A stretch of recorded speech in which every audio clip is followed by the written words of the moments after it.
Hello everyone, hope you are doing very well. ये है हमारा पार्ट 4 ऑफ चैप्टर 5 रिवीजन, जिसमें हम रिवाइज करने वाले हैं ट्रेड रिसीवेबल, ट्रेड पेबल्स और लोन्स एंड एडवांसेस और अदर करंट एसेट्स का ऑडिट कैसे किया जाएगा। और साथ में कारो 2020 की क्लोज 3 और क्लोज 7 भी रिवाइज करेंगे। ऑलरेडी चैप्टर 5 के मैंने 3 पार्ट्स अपलोड कर दिए, जिसमें हमने already audit of property plan and equipment, intangible assets, depreciation, amortisation, फिर sales, other income, purchase, other expenses, employee benefit expenses, inventory, cash and cash equivalent और बोरोविंग वो देख लिया है। और तो और कारो 2020 की एप्लीकेबिलिटी, कारो 2020 की क्लोज 1, 2, 9 और 8 ये हमने ऑलरेडी रिवाइज कर लिया है। होपफुली वो सारे ही वीडियोस आपने देख लिए होंगे। और तो और चैप्टर 1, 2, 3, 4, 6, 7 और 11 के भी वीडियोस अपलोड कर दिए हैं। तो चलिए अब हम रिवाइज करते हैं ट्रेड रिसीवेबल, ट्रेड पेएबल और लोन्स एंड एडवांसेस का ऑडिट कैसे किया जाएगा। ये मैं अपनी नोट्स जो कंपाइल की है फ्रॉम द आईसीआई मॉड्यूल, उसमें से रिवाइज करवा रहा हूँ। ये जो अब हम रिवाइज करने वाले हैं वो पेज नंबर 118 पर दिया हुआ है। इसकी लिंक आपको डिस्क्रिप्शन में मिल जाएगी, तो वहां से आप डाउनलोड कर सकते हैं।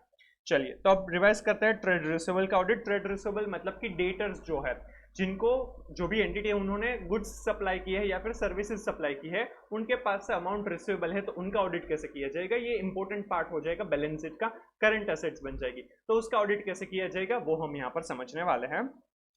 पॉइंट्स टू बी कंसिडर्ड, क्या क्या पॉइंट्स हमें ध्यान में रखना है डेटर्स के ऑडिट करते time. Following points need to be considered in respect of trade receivables.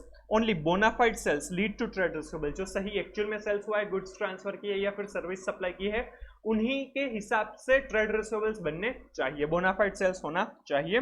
All such sales are made to approved customers, जो अप्रूव्ड कस्टमर्स है उन्हीं को सेल हुआ होना चाहिए। All such sales are properly recorded in the books of accounts, sales भी properly record होना चाहिए, डेटर्स भी प्रॉपर्ली रिकॉर्ड हुए होने चाहिए। Once recorded, the debtors can be settled only by receipt of cash or on the authority of a responsible official. वो जो भी डेटर्स रिकॉर्ड किए गए हैं उनको डेटर्स को सेटल तभी किया जाएगा या उनके सामने रिसिप्ट मिलती है, या फिर जो ऑथोराइज्ड पर्सन है वो उनको राइट ऑफ करते हैं जब भी बेड डेप्ट वगैरह हो रहा है तब। Segregation of duties at every point in sales transaction, accounting of debtors, collecting the payment, sending the reminders, etc. सभी जगह पर जो डेटर्स का ट्रांजैक्शन है, सेल्स का ट्रांजैक्शन है, उसमें सभी जगह पर सेग्रीगेशन ऑफ ड्यूटीज होना चाहिए, ताकि कंट्रोल अच्छे हो पाए, कंट्रोल्स अच्छे से मेंटेन हो पाए और कुछ भी गलत ना हो। जो भी डेटर्स के पास से कलेक्शन कर रहे हैं, रिकॉर्डिंग जो भी सेल्स का ट्रांजैक्शन का कर रहे हैं, वो सारे लोग अलग अलग होने चाहिए। Debtors are collected on time. In case of debtors are not collected on time, sending reminders and taking legal actions if required. Entity जो है वो कलेक्शन प्रॉपरली करने चाहिए। कलेक्शन अगर नहीं हो रहा है तो जो भी लीगल डिस्प्यूट्स, लीगल एक्शंस वगैरह जरूरी लगेंगे तो वो करेंगे। Balances are regularly reviewed. A proper system of follow-up exists, and if necessary, adequate provision of for bad debt should be made by preparing adequate aging schedule of the debtors. Proper follow up भी किया जाएगा कि भाई debtors पैसे दे दे, management सब कुछ ये करेगा, राइट। और अगर नहीं मिल रहा है तो बेड डेप भी राइट ऑफ करना हो सकता है, तो वो भी हमें देखना होगा। तो ये सारी चीजें होनी चाहिए इन केस ऑफ डेटर्स। ये MTP 2 में 24 में ये क्वेश्चन पूछा गया है। तो क्या क्या पॉइंट्स हमें ट्रेड रिसीवेबल्स के लिए ध्यान में रखने होंगे। तो बोनाफाइड सेल से ही डेटर्स होने चाहिए, अप्रूव्ड कस्टमर्स को ही सेल हुआ होना चाहिए, सेल्स प्रॉपरली रिकॉर्ड हुआ होना चाहिए, डेटर्स तभी सेटल हो सकते हैं या फिर उनके पास से रिसिप्ट मिलती है या फिर जो ऑथराइज्ड पर्सन है वो अप्रूव करते हैं जब भी राइट ऑफ करवाते हैं तब। सेग्रीगेशन ऑफ ड्यूटीज होना चाहिए, जो भी sales of transaction, sales transactions record होते हैं उसके सामने। कलेक्शन ऑन टाइम होना चाहिए। कलेक्शन जो भी अगर टाइम पर नहीं हो रहा है तो जो लीगल एक्शन लेने की जरूरत है तो वो क्या करते हैं, कैसे करते हैं। डेटर्स की बैलेंस को रेगुलरली रिव्यू करना चाहिए, ताकि उसमें अगर कोई भी फॉलोअप वगैरह लेना है तो वो प्रॉपरली हो पाए। फॉलोअप की सिस्टम प्रॉपर होनी चाहिए और जहां पर जरूरत पड़ेगी वहां पर बेड डेब्ट्स भी राइट ऑफ किए जाएंगे, राइट। तो ये सारे पॉइंट्स हमें ध्यान में रखने होंगे। काफी सिंपल है, आपने सेल्स और डेटर्स अच्छे से समझा तो आप ये अपने आप भी लिख सकते हैं। सब कुछ जेन्युइन होना चाहिए, ये पॉइंट्स नेसेसरी है। ये है या नहीं वो हमें सबसे पहले देखना होगा। अब हमें एसर्शन वाइज ऑडिट प्रोसीजर कैसे करेंगे वो सबसे पहले समझाया हुआ है। तो जो एसर्शन है वो काफी इंपॉर्टेंट है। एसर्शन आपके क्वेश्चन बनेंगे कि ये एसर्शन के लिए आप क्या ऑडिट प्रोसीजर करेंगे, बट कई बार वो सीधा ही आपको एसर्शन का नाम, एग्जिस्टेंस, राइट्स एंड ऑब्लिगेशन ऐसा नहीं पूछ लेते, उनका डिस्क्रिप्शन दिया हुआ होता है। आपको वो डिस्क्रिप्शन के ऊपर से समझना है कि ये कौन सा असर्शन है और उस हिसाब से वो स्पेसिफिक ऑडिट प्रोसीजर है फॉर दैट पर्टिकुलर असर्शन, वही आपको मेंशन करना है, तभी आपको मार्क्स मिलेंगे, अदरवाइज आपको मार्क्स नहीं मिलेंगे। स्पेसिफिक असर्शन के लिए स्पेसिफिक ऑडिट प्रोसीजर मेंशन करना कंपलसरी है, अदरवाइज मार्क्स नहीं मिलेंगे। आपको जनरल क्वेश्चन पूछने के चांसेस नहीं है। चैप्टर 5 में से जनरली आपको स्पेसिफिक असर्शन के ही क्वेश्चन स्पेसिफिक लाइन आइटम के लिए ही पूछेंगे, तो आपको स्पेसिफिक ऑडिट प्रोसीजर मेंशन करनी होगी। ये इंपॉर्टेंट पार्ट बनेगा। चलिए अब ऑडिट प्रोसीजर्स देखते हैं। To establish existence of trade receivables as at the period end, trade receivables का एग्जिस्टेंस चेक करने के लिए हम क्या देखेंगे, यहाँ पर आपको ये पॉइंट ध्यान में रखना है कि ये जो ट्रेड रिसीवेबल्स की प्रोसीजर और ट्रेड पेएबल्स की प्रोसीजर्स काफी हद तक सिमिलर है। Most of the points are common between this two items, right. तो हम एक साथ ही समझ लेंगे, याद रख लेंगे, तो हमारे लिए काफी इजी हो जाएगा। ट्रेड रिसीवेबल के तुरंत बाद हम ट्रेड पेएबल्स देखेंगे, तो जो भी कॉमन पॉइंट्स है वो मैं आपको बताता भी जाऊंगा, तो आपको अच्छे से याद रख जाएगा। तो और इसमें से कोई भी पूछेगा तो आप एक ही प्रोसीजर एक ही बार याद रखेंगे तो आप मेंशन कर सकेंगे, राइट। तो चलिए फटाफट देखते हैं, इजी बन जाएगा इस वजह से आपके लिए। एग्जिस्टेंस चेक करना है तो हमारे लिए इंपॉर्टेंट क्या होता है कि जो सेल्स का ट्रांजेक्शन है वो प्रॉपर्ली डेटस में जाता है या नहीं, प्रॉपर्ली उनका रिकॉर्डिंग वगैरह होता है या नहीं, राइट। उनका एजिंग रिपोर्ट हम चेक कर सकते हैं। बैलेंस कंफर्मेशन वो सबसे ज्यादा इंपॉर्टेंट है। यहाँ पर आपको डायरेक्ट कंफर्मेशन की पूरी प्रोसीजर भी समझाई है कि कैसे कर सकते हैं in the case of trade receivable, और सेम प्रोसीजर जो है वो ट्रेड पेएबल में भी एप्लीकेबल होगी, राइट। तो चलिए फटाफट देखते हैं। Check whether there are controls in place to ensure that invoices cannot be recorded more than once and receivable balances are automatically recorded in the general ledger from the original invoice। हमें ये देखना होगा कि जो sales के invoices है वो 2 बार record नहीं होने चाहिए, क्योंकि उनसे डेटर्स क्या हो जाएंगे, 2 बार रिकॉर्ड हो जाएंगे, तो ये चीज गलत है। और जो भी इन्वॉइस बनता है, राइट, उनसे तुरंत ही वो डेटर्स में भी जनरल लेजर में वो पोस्ट होता है या नहीं, वो हमें देखना होगा। Ask for a period end accounts receivable ageing report and trace the balance as per the report to the general ledger. हमें एजिंग रिपोर्ट चेक करना होगा कि कौन सा रिसीवेबल कितने टाइम से रिसीवेबल है, वो एजिंग रिपोर्ट को हम जनरल लेजर के साथ मैच करेंगे ताकि पता चले कि दोनों ही मैच हो रहे हैं या नहीं, तभी एजिंग रिपोर्ट के ऊपर हम रिलाई कर पाएंगे। Check whether realization is recorded invoice wise or not. If not, check the money received from debtors is adjusted chronologically, invoice wise and on FIFO basis, that is previous bill is adjusted first. If realization is made on account, verify whether the company has obtained confirmation from debtors in respect of the same. हमें ये देखना होगा कि जो realisation है debtors के पास से जो पैसे मिल रहे हैं एंटिटी को, वो इनवॉइस वाइज मिल रहे हैं या नहीं। जो फर्स्ट इनवॉइस था, एक इनवॉइस है, उसके सामने कितने रिसीव हुआ है, दूसरे इनवॉइस के सामने कितने रिसीव हुआ है। अगर ऐसा है तो वो इनवॉइस वाइज रियलाइजेशन है वो रिकॉर्ड होना चाहिए। अगर ऐसा नहीं है तो वो फीफो बेसिस पर होना चाहिए। मतलब कि जितने भी रियलाइजेशन हो रहे हैं तो जितने भी अकाउंट्स, जितने भी इनवॉइसेस के सामने पैसा रिसीवेबल है, अमाउंट रिसीवेबल है, उसमें जो सबसे पहला था उसको सबसे पहले उसके सामने रियलाइजेशन दिखाया जाएगा, फिर नेक्स्ट जो भी इनवॉइस था उसके सामने, फिर थर्ड, उस तरह से क्रोनोलॉजिकली जाएगा। फीफो बेसिस पर, first in first out basis पर होना चाहिए, ताकि लॉन्ग आउटस्टैंडिंग अमाउंट ना रहे। अगर उनके पास से पैसे मिल रहे हैं कोई भी डेटर के पास से, तो जो सबसे पहले इनवॉइस जो भी भेजा था उसके सामने सबसे पहले वो राइट ऑफ करना चाहिए, वो उसके सामने रियलाइजेशन दिखाना चाहिए। तो वो किस तरह से मेथड है उनकी, वो हमें समझना होगा। ये जो फर्स्ट 2 पॉइंट्स है वो ट्रेड पेएबल्स में भी आएंगे। अब large balances is due for a long time, auditor should ask for a reason and justification for the same। Large amount है वो आउटस्टैंडिंग है लॉन्ग टाइम से, तो वो क्यों ऐसा है वो हमें समझना होगा। वो सही है, जेन्युइन है या नहीं, वो हमें पूछना होगा। डायरेक्ट कंफर्मेशन प्रोसीजर, ये सिमिलरली ट्रेड पेएबल में भी एप्लीकेबल होगा। ट्रेड पेएबल के लिए मैंने ये डायरेक्ट कंफर्मेशन प्रोसीजर फिर से नहीं इसमें मेंशन की है, बट अगर आपको ट्रेड पेएबल में पूछे या ट्रेड रिसीवेबल में, सेम डायरेक्ट कंफर्मेशन प्रोसीजर आपको मेंशन करनी रहेगी, बस उसमें ट्रेड रिसीवेबल की जगह पर ट्रेड पेएबल मेंशन किया जाएगा, simple. Here, auditor contacts customer directly and asks them to confirm the amounts of unpaid accounts receivable as of the end of the reporting period under audit. This should necessarily be done for all significant account balances as at the period end, while certain random customers having smaller outstanding invoices should be selected. जो भी significant customers है, significant debtors की balance है, उनको तो हमें ये जो एक्सटर्नल कंफर्मेशन है डायरेक्ट कंफर्मेशन भेजना ही चाहिए, बट कुछ जो इमटेरियल थोड़े से कम अमाउंट के, इतने सिग्निफिकेंट नहीं है, उसमें से भी हम सैंपल बेसिस पर कुछ आइटम्स को सिलेक्ट करेंगे, ताकि अगर उसमें भी कुछ गलत हो रहा है, मिसस्टेटमेंट है, तो पता चल जाएगा। The auditor employs direct confirmation procedure with the consent of the entity under audit. There may be a situation where the management of the entity requests the auditor not to seek confirmation from certain trade receivables. In such a case, the auditor should consider whether there are valid grounds for such a request. In appropriate cases, the auditor may also need to reconsider the nature, timing, and extent of his audit procedure, including the degree of planned reliance on the management's representation. ये direct confirmation request भेजने से पहले हमें पहले entity की permission लेनी होगी। अगर वो हमें अलाउ कर रहे हैं तभी हम डायरेक्ट कंफर्मेशन प्रोसीजर कर सकते हैं। अगर वो मैनेजमेंट रिफ्यूज करते हैं तो पहले हमें समझना होगा कि क्यों वो मना कर रहे हैं, उनके पीछे जस्टिफिकेशन जो है, वो रीजंस जो है वो वैलिड है या नहीं, रीजनेबल है या नहीं, वो हम देखेंगे। उसके लिए हम ऑडिट एविडेंसेस भी लेंगे। और तो और जो हमने रिस्क असेसमेंट प्रोसीजर किया है, तो जो रिस्क असेस किया है और जो nature, timing, extent of other audit procedure है, उसके ऊपर क्या इंपैक्ट होगा वो भी हमें कंसिडर करना होगा, राइट। वो अगर वैलिड लगेगा तभी हम अल्टरनेटिव ऑडिट प्रोसीजर कर सकते हैं, अदरवाइज हमें अपना मॉडिफाइड ओपिनियन भी दे सकते हैं। ये इन डिटेल हमने SF 505 एक्सटर्नल कंफर्मेशन चैप्टर 4 में डिस्कस किया हुआ है। The trade receivables may be requested to confirm the balances either as at the date of the balance sheet or as at any other selected date which is reasonably close to the date of the balance sheet. The date should be decided by an auditor in consultation with the company. किस दिन के लिए हमें ये trade receivable के confirmation लेने हैं, right. Generally तो 31 मार्च के लिए एट द ईयर एंड के लिए लिया जाता है, बट अगर रिस्क इतना नहीं है तो हम दूसरी डेट के लिए भी ये कंफर्मेशन ले सकते हैं, बट ये हमें मैनेजमेंट के साथ डिस्कस करके डिसाइड करना होगा।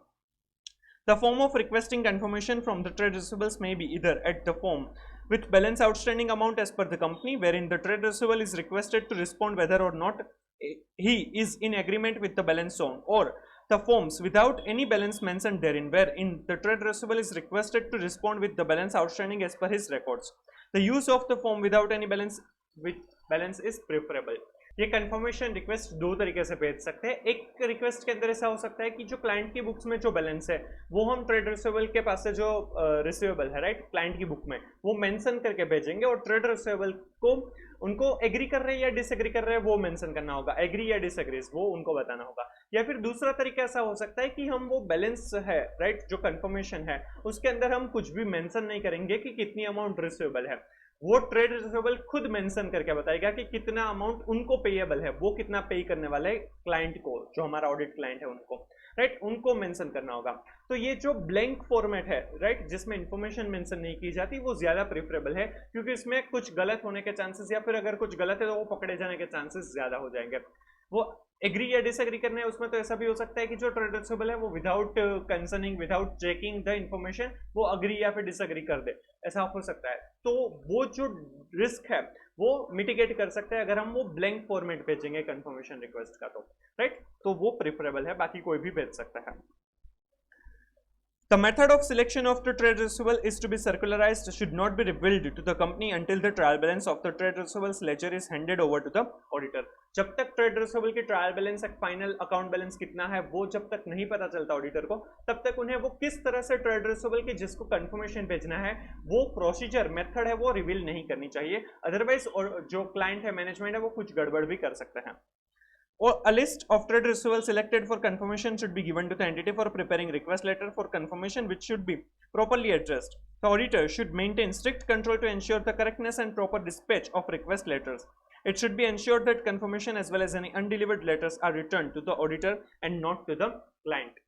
फिर ये जो ट्रायल बैलेंस जो भी लिस्ट मिलेगा उसमें से ऑडिटर है वो सिलेक्ट करेंगे कि किस किस पार्टी को ये कंफर्मेशन रिक्वेस्ट भेजनी है। वो जो भी पार्टी है होगी उनकी लिस्ट है वो मैनेजमेंट को दिया जाएगा और वो कंफर्मेशन रिक्वेस्ट भेजेंगे, राइट। पर जो भी अनडिलीवर्ड कोई भी अगर रिक्वेस्ट है तो वो ऑडिटर को ही मिलना चाहिए। अब तो ये जनरली ईमेल थ्रू जाता है, राइट, तो इस तरह से ये रिक्वेस्ट भेजी जाएगी। Any discrepancies revealed by confirmation received or by the additional test carried out by the auditor may have bearing on other accounts not included in the original sample.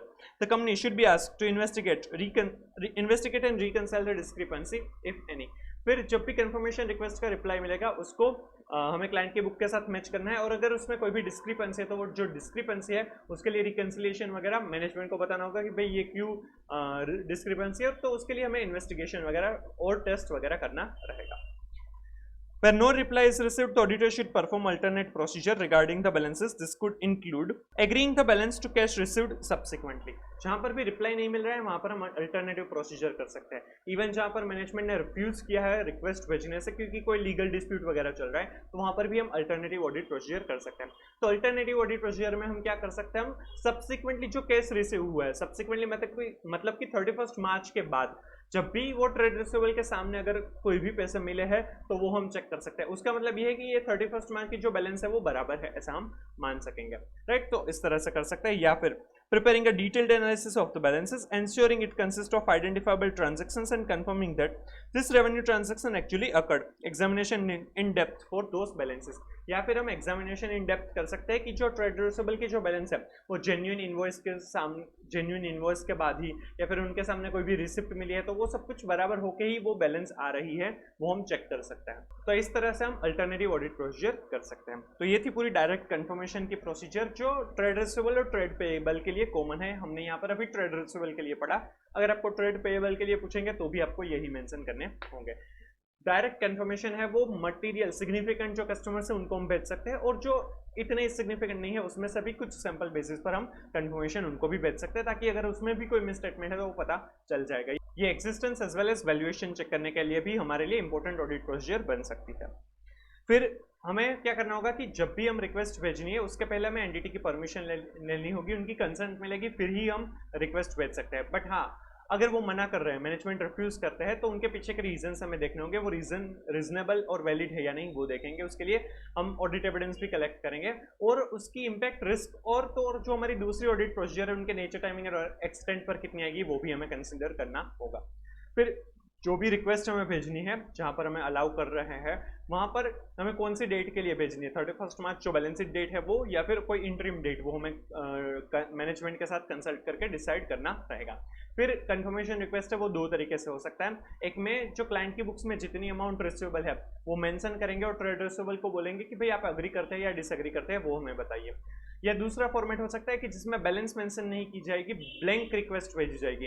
Trade receivable है वो mention करेगा कि वो कितना पे करने वाला है, उनकी बुक्स में कितना पेएबल है, राइट। जो दूसरा फॉर्मेट है कि ब्लैंक रिक्वेस्ट, वो ज्यादा एडवाइजेबल प्रिफरेबल रहता है। फिर जो भी सिलेक्ट करने हैं, जो सैंपल सिलेक्ट करने हैं, वो जब तक हमें मैनेजमेंट फाइनल ट्रायल बैलेंस नहीं देते तब तक हम वो लिस्ट है वो उनको नहीं बताएंगे कि हम किस तरह से सैंपल सिलेक्ट करने वाले हैं।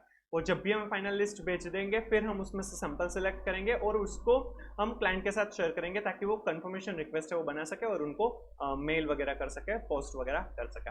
फिर वहां से जो भी रिप्लाई आएगा, राइट, उसको हम बुक्स ऑफ अकाउंट्स के साथ मैच करेंगे और अगर उसमें कोई भी डिस्क्रिपेंसी है तो क्यों है वो हम इन्वेस्टिगेट करेंगे, मैनेजमेंट को बोलेंगे कि भाई आप रिकंसाइल करके दीजिए। और जहां पर भी रिप्लाई नहीं मिल रहा है वहां पर हमें अल्टरनेटिव ऑडिट प्रोसीजर करनी होगी, जैसे कि हम सब्सिक्वेंट केस रिसिप्ट चेक कर सकते हैं या फिर एग्जामिनेशन इन डेप्थ कर सकते हैं। ये ट्रेड पेएबल्स के लिए भी यही प्रोसीजर होगी तो इंपॉर्टेंट बन जाएगा, राइट। चलिए, ये हमने ऐसा 505 में इन डिटेल भी समझा हुआ है। चलिए, अब एग्जिस्टेंस के लिए और क्या प्रोसीजर कर सकते हैं। If there are any related party receivables, review them for collectability as well as whether they were properly authorized and the value of such transactions were reasonable and at arm's length। जो भी trade receivables है वो related party है तो वो देखना होगा कि वो प्रॉपर्ली ऑथराइज्ड ट्रांजैक्शन है या नहीं, और उनके साथ जो ट्रांजैक्शन है वो रीजनेबल वैलिड है या नहीं, और आर्म्स लेंथ प्राइस पर है या नहीं। ये ट्रेड पेएबल में भी आएगा। Check that the receivables for other than sales or services are not included in the list। Entity का जो मेन ऑपरेशन है गुड्स सप्लाई करना या फिर सर्विसेज सप्लाई करना, उसी के सामने जो रिसीवेबल है उन्हीं को एज ए ट्रेड रिसीवेबल दिखाना चाहिए। बाकी के सारे जो रिसीवेबल्स है वो ट्रेड रिसीवेबल का पार्ट नहीं होंगे, वो loans and advances other current assets का पार्ट होंगे। Review trade line of sales and accounts receivable और compare reason of the two over time to check if there are any unusual trend, that is perform analytical procedure. This will enable the auditor to check the reasonableness of balances. Also measure the average collection period, make inquiries about reasons for changes in trends with management and document the same in audit work papers। हमें sales और trade receivable का trend भी देखना होगा कि previous years में किस तरह से रहा है, सेल्स कितना था उसके सामने ट्रेड रिसीवेबल्स कितने थे, क्या वो ट्रेंड फॉलो हो रहा है या नहीं, वो हमें देखना होगा। ये एनालिटिकल प्रोसीजर बन जाएगी ताकि पता चले कि जो ट्रेड रिसीवेबल्स दिखाए हैं वो एक्चुअल में एग्जिस्ट करते हैं, वो जेन्युइन ही है। सिंपल। तो ये एग्जिस्टेंस के लिए हमें प्रोसीजर बताई गई थी। हमें यहाँ पर मेनली 6-7 पॉइंट्स दिए गए हैं। सबसे पहले तो जो भी सेल्स हुआ है, राइट, वो एक ही बार रिकॉर्ड होना चाहिए, कोई भी डुप्लीकेशन नहीं होना चाहिए। और तो और जो सेल्स है ऑटोमेटिकली वो लेजर्स में, डेटर्स के लेजर्स में वो पोस्ट होता है या नहीं वो देखेंगे। एजिंग रिपोर्ट चेक करेंगे ताकि पता चले कि कितने टाइम से कौन सा रिसीवेबल्स है, राइट, वो कितने टाइम से रिसीवेबल है। थर्ड, हम इनवॉइस वाइज उनका रियलाइजेशन होता है या नहीं, अगर ऐसा नहीं होता है तो क्या फीफो बेसिस पर वो रियलाइजेशन दिखाते हैं या नहीं। जो भी लार्ज बैलेंसेस लॉन्ग टाइम से रिसीवेबल है तो वो हम चेक करेंगे और उसके जस्टिफिकेशन पूछेंगे कि ऐसा क्यों है। फिर डायरेक्ट कंफर्मेशन प्रोसीजर दी गई है, राइट। डायरेक्ट कंफर्मेशन प्रोसीजर के अंदर हमें क्या करना होगा, सबसे पहले तो किस पार्टीज के पास से हमें कंफर्मेशन लेना है। मटेरियल सिग्निफिकेंट पार्टीज होगी उनके पास से तो हम रिसीवेबल्स के लिए कंफर्मेशन लेंगे ही, बट कुछ insignificant non material not so material item के पास से भी हम रिसीवेबल्स के लिए कंफर्मेशन लेंगे, ताकि अगर उसमें भी कोई मिसस्टेटमेंट हो तो पता चलेगा। उसके लिए हमें कंसेंट लेनी होगी एंटिटी की, वो हमें अलाउ करेंगे फिर ही हम रिक्वेस्ट भेज सकते हैं। अगर वो मना कर रहे हैं तो उनके रीजंस और उनकी इम्पैक्ट क्या है वो हमें देखनी होगी। फिर जो रिक्वेस्ट है वो इंटरिम डेट को भी हो सकता है और बैलेंस डेट के लिए भी कर सकते हैं। रिक्वेस्ट है वो हम दो तरीके से भेज सकते हैं, एक में बैलेंस जो हम मेंशन करके देंगे उनमें थर्ड पार्टी जो है उनको कंफर्म करना होगा, अग्री या डिसएग्री करना होगा। दूसरा हो सकता है ब्लैंक, जिसमें थर्ड पार्टी है वो खुद मेंशन करेंगे कि कितनी बैलेंस है वो पेएबल है उनके साइड से। फिर हमें जो भी method of selection of trade receivables है वो हमें पहले एंटिटी को नहीं बताना है, उनके पास से जब हमें लिस्ट मिलेगा, ट्रायल बैलेंस मिलेगी, फिर ही हम बताएंगे और उसमें से हम सिलेक्ट करेंगे और वो उनको भेजेंगे रिक्वेस्ट भेजने के लिए। फिर वहां से जो रिप्लाई आएगा वो हम चेक करेंगे, बुक्स ऑफ अकाउंट्स के साथ मैच करेंगे, डिस्क्रिपेंसी है तो उनके रीजंस क्या है वो हम इन्वेस्टिगेट करेंगे, रिकंसाइल करने के लिए बोलेंगे। जहां पर भी रिप्लाई नहीं मिल रहा है वहां पर हमें अल्टरनेटिव ऑडिट प्रोसीजर करनी होगी, जैसे कि सब्सिक्वेंट कैश रिसिप्ट चेक करेंगे या फिर एग्जामिनेशन इन डेप्थ करेंगे। फिर रिलेटेड पार्टी रिसीवेबल्स जो भी है वो हमें देखना होगा कि वो ऑथोराइज्ड है या नहीं, वो रीजनेबल है या नहीं, जस्टिफाइबल है या नहीं और आर्म्स लेंथ प्राइस पर है या नहीं। और ट्रेंड लाइन देखनी होगी सेल्स और ट्रेड रिसीवेबल्स की, वो एनालिटिकल प्रोसीजर हमारे लिए बन जाएगा। और हमें ये भी देखना होगा कि जो सेल्स है वो गुड्स या फिर जो सर्विसेज सप्लाई करते हैं उन्हीं के लिए वो ट्रेड रिसीवेबल्स है या नहीं। राइट, चलिए ये था एग्जिस्टेंस के बारे में। अब हम देखते हैं completeness. All trade receivables balances that were supposed to be recorded have been recognized in the financial statements, that is completeness. जितने ट्रेड रिसीवेबल्स दिखाने चाहिए थे वो सारे के सारे दिखाए हुए हैं, that is completeness. The auditor needs to satisfy himself of the cutoffs. Without a cutoff, cells could be understated or overstated, hence there is a need to perform the following cutoff procedure. हमें cut off procedure करनी होगी। Cut off procedure के अंदर तीन चीजें cover up हो रही है कि जो भी सेल्स के ट्रांजैक्शन है वो लास्ट फ्यू डेज के ट्रांजैक्शन हम चेक करेंगे कि वो करेक्ट अकाउंटिंग पीरियड में रिकॉर्ड हुए हैं या नहीं, और जो goods during the year dispatch हुए हैं वो इसी साल में एज ए सेल बुक होना चाहिए, और जो सब्सिक्वेंटली जो गुड्स डिस्पैच हुए हैं वो during the year current year में जिसका ऑडिट हम कर रहे हैं उस ईयर में रिकॉर्ड नहीं होने चाहिए, वो हमें कट ऑफ में चेक करना होगा। चलिए वो देखते हैं। For the invoices issued during the last few days, that is cut-off date, and which have been included in the daters, check that goods should have been dispatched and not lying with the company. हमें ये देखना होगा कि जो year and के आसपास जो transaction हुए, थोड़े से ट्रांजैक्शन हम फ्यू डेज के चेक करेंगे, वो देखेंगे कि उसमें एक्चुअल में गुड्स डिस्पैच हुआ है या नहीं, इनवॉइस बना है या नहीं, और वो प्रॉपर्ली डेटर्स में रिफ्लेक्ट हुआ है या नहीं, सेल बुक हुआ है या नहीं प्रॉपर्ली, वो देखेंगे। Then ensure that all goods dispatched prior to the period or year end have been invoiced and included in daters on a test check basis. जितने भी गुड्स ड्यूरिंग जिस ईयर का हम ऑडिट कर रहे हैं वो ईयर एंड होने के पहले जितना भी गुड्स डिस्पैच हुआ है उन सभी के सामने इनवॉइस बना है या नहीं, और वो प्रॉपर्ली डिस्पैच वो प्रॉपर्ली डेटर्स में रिकॉर्ड हुए हैं या नहीं, वो हम टेस्ट चेक बेसिस पर देखेंगे। Ensure that no goods dispatched after the year end have been invoiced and included in daters for period under audit. और जो सब्सिक्वेंटली जो भी गुड्स डिस्पैच हुआ है, मतलब कि करंट ईयर जिसका ऑडिट हम कर रहे हैं उसमें वो गुड्स डिस्पैच नहीं हुआ है बट बाद में डिस्पैच हुआ है, तो वो करंट ईयर के सेल्स में नहीं दिखना चाहिए, वो हमें देखना होगा। तो ये कट ऑफ के लिए अगर आपको ये क्वेश्चन अगर कोई स्पेसिफिक पूछते हैं तो तीन चीजें आपको मेंशन करनी होगी कि जितने भी जो फ्यू डेज जो है ईयर एंड के पहले के कुछ दिन है उनके हम ट्रांजेक्शन चेक करेंगे कि वो प्रॉपर पीरियड में ही सेल हुआ है और प्रॉपर पीरियड में ही रिकॉर्ड हुआ है। सेकंड, जो भी गुड्स डिस्पैच हुए हैं ड्यूरिंग द करंट ईयर जिसका ऑडिट हम कर रहे हैं वो ईयर एंड के पहले जितना भी गुड्स डिस्पैच हुआ है प्रॉपर्ली उसके इनवॉइस बने हैं और डेटर्स में रिकॉर्ड पूरा प्रॉपर हुआ है। और थर्ड, जो गुड्स सब्सिक्वेंटली डिस्पैच किए गए हैं वो करंट ईयर जिसका हम ऑडिट कर रहे हैं उसमें रिकॉर्ड नहीं होने चाहिए। Test invoices listed in receivable report. Select few invoices from the accounts receivable aging report and compare them to supporting documentation to see if they were billed with the correct amounts to the correct customers and the correct dates. हम ageing report जो receivable का report है उसमें से थोड़े से transaction से उनके बिल्स वगैरह चेक करेंगे, उनकी पूरी एंट्रीज प्रॉपर हुई है या नहीं वो देखेंगे, करेक्ट अकाउंटिंग पीरियड में हुआ है करेक्ट अमाउंट से और करेक्ट डेटर में करेक्ट कस्टमर के अकाउंट में ही वो रिकॉर्ड हुआ है या नहीं वो हम देखेंगे। हम सेल्स जब चेक करेंगे तो इनवॉइसेस के बेसिस पर उनकी एंट्रीज वगैरह चेक करते हैं। यहाँ पर रिसीवेबल के जो रिपोर्ट है उसमें से देखेंगे कि जो अमाउंट रिसीवेबल है वो प्रॉपर है या नहीं, उसके बेसिस पर वो हमारा बेस बनेगा, उसके बेसिस पर हम सेल्स इनवॉइसेस और उनकी एंट्रीज चेक करेंगे। Match invoices to shipping or dispatch log. Match invoices dates to the shipment dates for those items in shipping or dispatch log to see if sales are being recorded in the correct accounting period. This can include an examination of invoices issued subsequent to the period being audited to see if they should have been included in the period under audit. हम invoices और जो dispatch लोग हैं उनको check करेंगे, जितना भी dispatch year and के पहले हुआ है तो वो ईयर एंड में ही उनके इनवॉइसेस वगैरह बने हैं या नहीं, और जो सब्सिक्वेंटली अगर कोई भी डिस्पैच हुआ है तो उसके इनवॉइसेस इस साल में रिकॉर्ड नहीं होने चाहिए, और ऐसा भी नहीं होना चाहिए कि इस साल के जो डिस्पैच हुआ है उसका जो सेल है वो सब्सिक्वेंट ईयर में रिकॉर्ड हुआ है, वो हमें चेक करना होगा।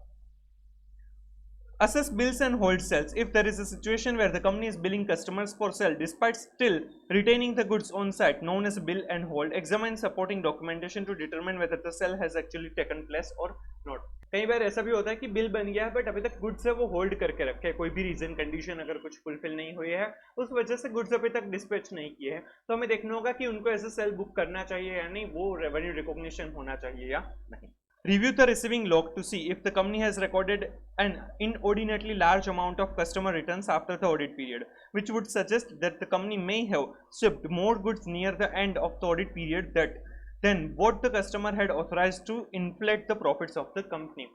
हमें रिसीविंग रिपोर्ट्स देखना होगा। रिसीविंग रिपोर्ट्स मतलब कि जो सेल्स रिटर्न हुआ है वो हो सकता है कि ईयर एंड के बाद सब्सिक्वेंटली बहुत ही ज्यादा सेल्स रिटर्न हुआ हो, क्योंकि ईयर एंड के पहले जो कंपनी थी, जो सेल्स पर्सन थे, उन्होंने सेल्स को ज्यादा ही दिखा दिया था, कस्टमर की अप्रूवल के बिना ही सेल्स कर दिया था क्योंकि उनके टारगेट्स या परफॉर्मेंस अचीव करना था, उस वजह से फिर सब्सिक्वेंटली क्या हुआ है, सेल्स रिटर्न हुआ है, तो ये गलत हो सकता है, तो वो भी हमें देखना होगा कि सब्सिक्वेंटली जो सेल्स रिटर्न हुआ है वो। Review the process of giving discounts or incentives and check whether the same were given as per the company's policy or general industry trend. Discount और incentives अगर कोई भी दिए हैं तो वो कंपनी की पॉलिसी और जनरल ट्रेंड के हिसाब से ही है या नहीं। Review credit memos on a sample basis issued during the audit period to see if they were properly authorized and whether they were issued in the correct period. Also review credit memos issued after the period end to see if they relate to transaction belonging to the period under audit. Where any deduction has been made against a bill, check the reason and correspondence for the same. Credit memo क्या हो सकता है कि कोई भी goods की quality बराबर नहीं है, डिले हुआ है डिलीवरी में, तो कुछ चार्जेस, कुछ पेनल्टी वगैरह है, ऐसा हो सकता है कि जो कस्टमर्स है वो थोड़ा सा कम पे करेंगे तो क्रेडिट मेमो उसके सामने आया हो, ऐसा हो सकता है, या फिर कंपनी ने इश्यू किया हो, ऐसा हो सकता है। तो वो जो भी क्रेडिट मेमो है तो वो प्रॉपर है या नहीं, वो प्रॉपर अकाउंटिंग पीरियड में हुआ है या नहीं, उसके रीजंस वगैरह क्या है, वो प्रॉपर है या नहीं, वो हमें देखना होगा। राइट, तो ये कंप्लीटनेस के बारे में था। कंप्लीटनेस के बारे में सबसे पहले हमें कट ऑफ टेस्ट करना होगा, जिसमें हमें 3 चीजें कवर अप करनी है। सबसे पहले फ्यू डेज के ट्रांजैक्शन, ईयर एंड के पहले के कुछ ट्रांजैक्शन हम देखेंगे और पता करेंगे कि वो प्रॉपर अकाउंटिंग पीरियड में रिकॉर्ड हुआ है या नहीं। सेकंड, जो भी गुड्स डिस्पैच हुआ है करंट ईयर में जिसका हम ऑडिट कर रहे हैं तो वो प्रॉपरली उसी ईयर में सेल्स बुक हुआ है या नहीं। और थर्ड, जो भी गुड्स डिस्पैच सब्सिक्वेंटली हुए हैं वो करंट ईयर में, करंट पीरियड में जिसका ऑडिट कर रहे हैं उस पीरियड में एज अ सेल्स बुक नहीं होने चाहिए। राइट, सेकंड हम टेस्ट इनवॉइसेस करेंगे, इनवॉइसेस को चेक करेंगे फ्रॉम द रिसीवेबल के जो रिपोर्ट्स है उसके हिसाब से कि उसमें प्रॉपर अकाउंटिंग हुआ है या नहीं, करेक्ट अकाउंट में गया है, करेक्ट अमाउंट और करेक्ट पीरियड में वो रिकॉर्ड हुआ है या नहीं, वो हमें देखना होगा। फिर शिपिंग डॉक्यूमेंट जो है उनके साथ हम इनवॉइसेस को मैच करेंगे ताकि पता चले एक्चुअल में जितना भी डिस्पैच हुआ है वो सब कुछ एज अ सेल्स बुक हो चुका है या नहीं। फिर हमें बिल्स एंड होल्ड, अगर ऐसा कोई भी सिचुएशन है तो वो प्रॉपरली है या नहीं, उसको रेवेन्यू रिकॉग्नाइज होना चाहिए या नहीं, वो हमें देखना होगा। फिर हमें सब्सिक्वेंटली अगर बहुत ही ज्यादा सेल्स रिटर्न हुआ है तो वो देखना होगा कि ऐसा कुछ नहीं है ना कि कंपनी ने बिना अप्रूवल ऑफ द कस्टमर के ही वो सेल्स कर दिया था इस करंट ईयर में क्योंकि उनको परफॉर्मेंस या टारगेट अचीव करना था, इस वजह से अगर ऐसा कुछ हुआ है तो वो हमें देखना होगा। फिर हमें ये देखना है कि जो डिस्काउंट्स और इंसेंटिव्स है वो प्रॉपर है as per the company's policy और जनरल ट्रेंड जो है इंडस्ट्री का उसी के हिसाब से है या नहीं। क्रेडिट मेमोज अगर इश्यू किए गए तो वो करेक्ट प्रॉपर है या नहीं। चलिए अब देखते हैं valuation. Trade receivables balances have been valued appropriately. Majorly valuation में यहाँ पर बेड डेप्थ का प्रोविजन और बेड डेप्थ रिलेटेड जो भी रिक्वायरमेंट है वो यहाँ पर आएगी, वो हमें चेक करना होगा।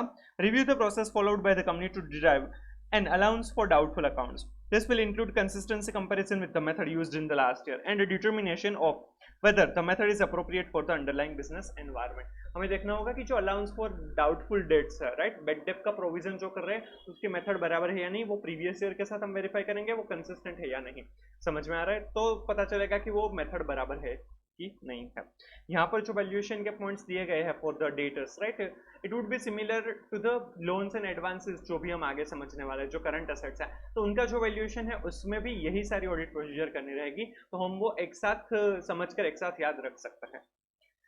Obtain ageing report of accounts receivable both debit and credit balance. Ageing report हम रिसीव करेंगे ताकि पता चलेगा कि कितना लॉन्ग टाइम से अगर कोई भी रिसीवेबल है तो उसके सामने हमें शायद प्रोविजन क्रिएट करवाना होगा, तो वो हम देखेंगे, उसके लिए हम एजिंग रिपोर्ट देखेंगे।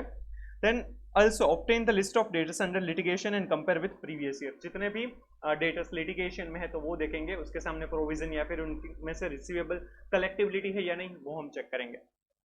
Scrutinize the analysis and identify those debtors which appear doubtful. Discuss with management about reasons as to why these debtors are not included in the provisions for bad debts. Perform further testing where any dispute exists.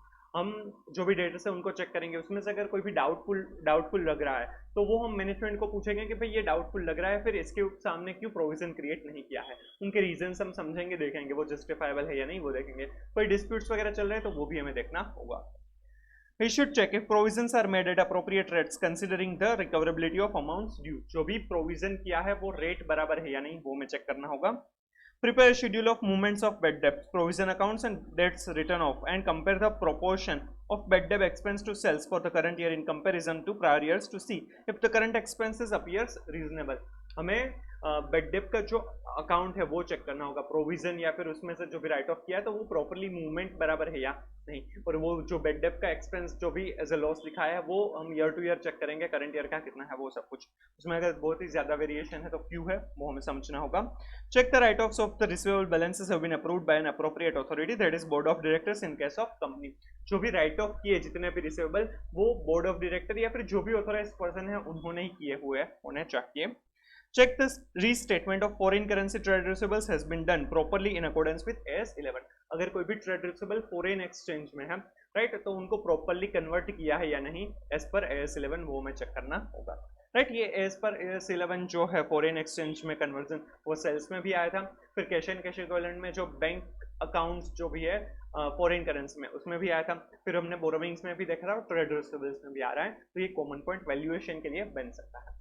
चलिए तो हमें valuation जो trade receivables का है valuation check करने के लिए यहाँ पर 7-8 पॉइंट्स दिए हैं, वो ऑडिट प्रोसीजर्स करनी रहेगी. सबसे पहले हमें प्रोसेस देखनी है कि जो अलाउंस फॉर डाउटफुल डेट्स है वो मेथड क्या है, बराबर है या नहीं, और वो कंसिस्टेंट है या नहीं, ईयर टू ईयर बराबर है या नहीं वो हमें चेक करना होगा. सेकंड हम एजिंग रिपोर्ट चेक करेंगे. थर्ड जितने भी ट्रेड रिसीवेबल के सामने लिटिगेशन डिस्प्यूट चल रहा है तो वो क्या है वो देखेंगे हम.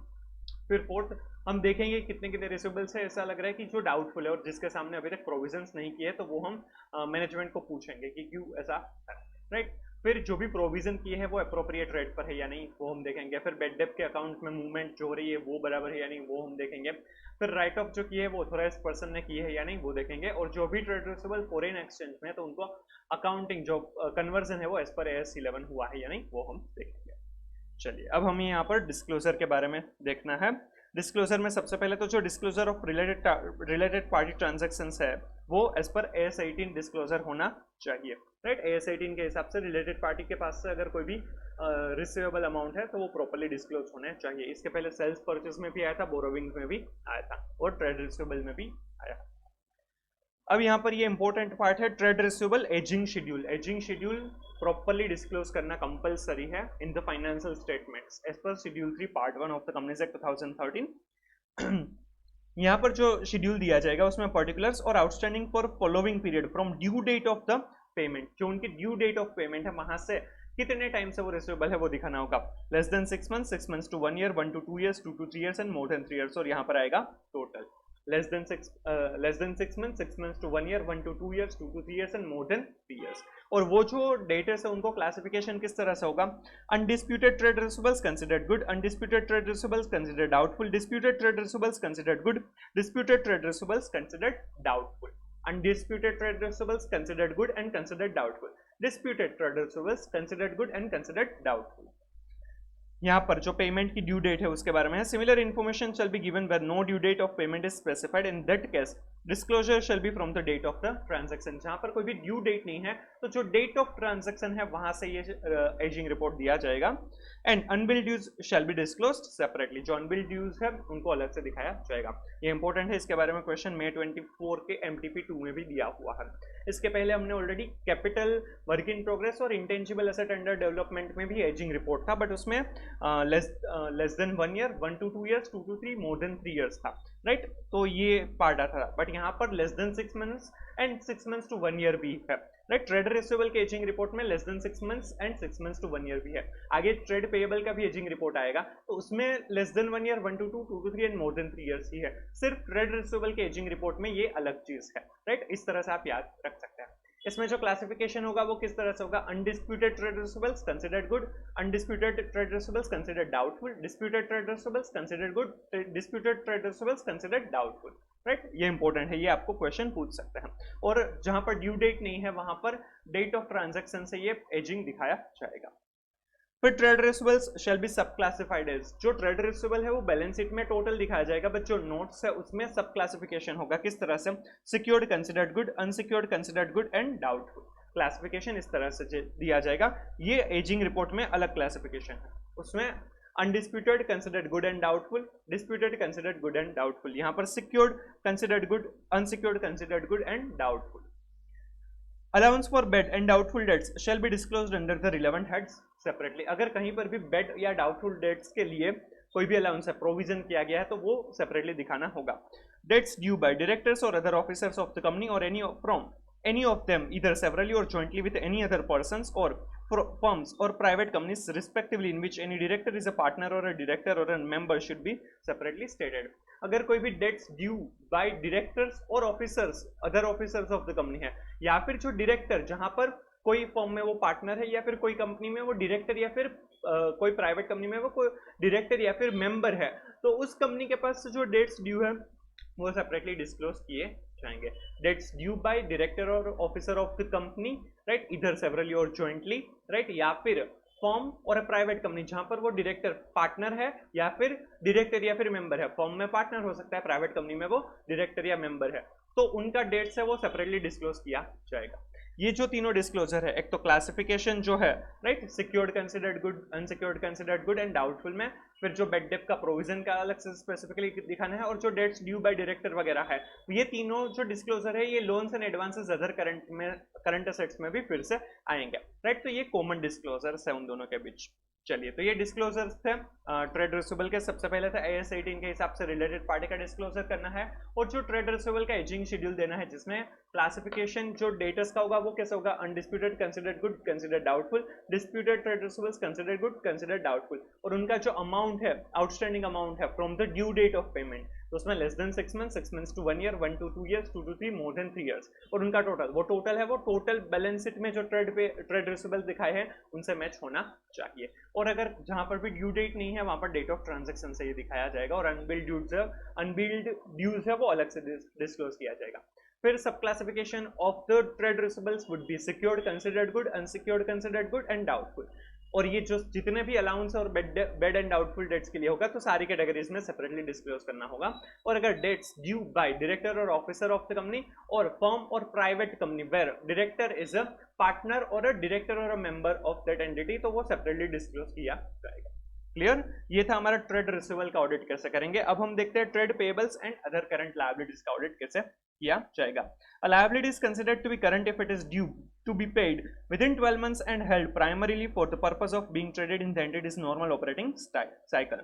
Otherwise classified as a non-current liabilities. जो भी liabilities को within a 12 months पे करना है या फिर normal operating cycle के अंदर पे करना है, then it is considered as a current liability. Otherwise it is considered as a non-current liability.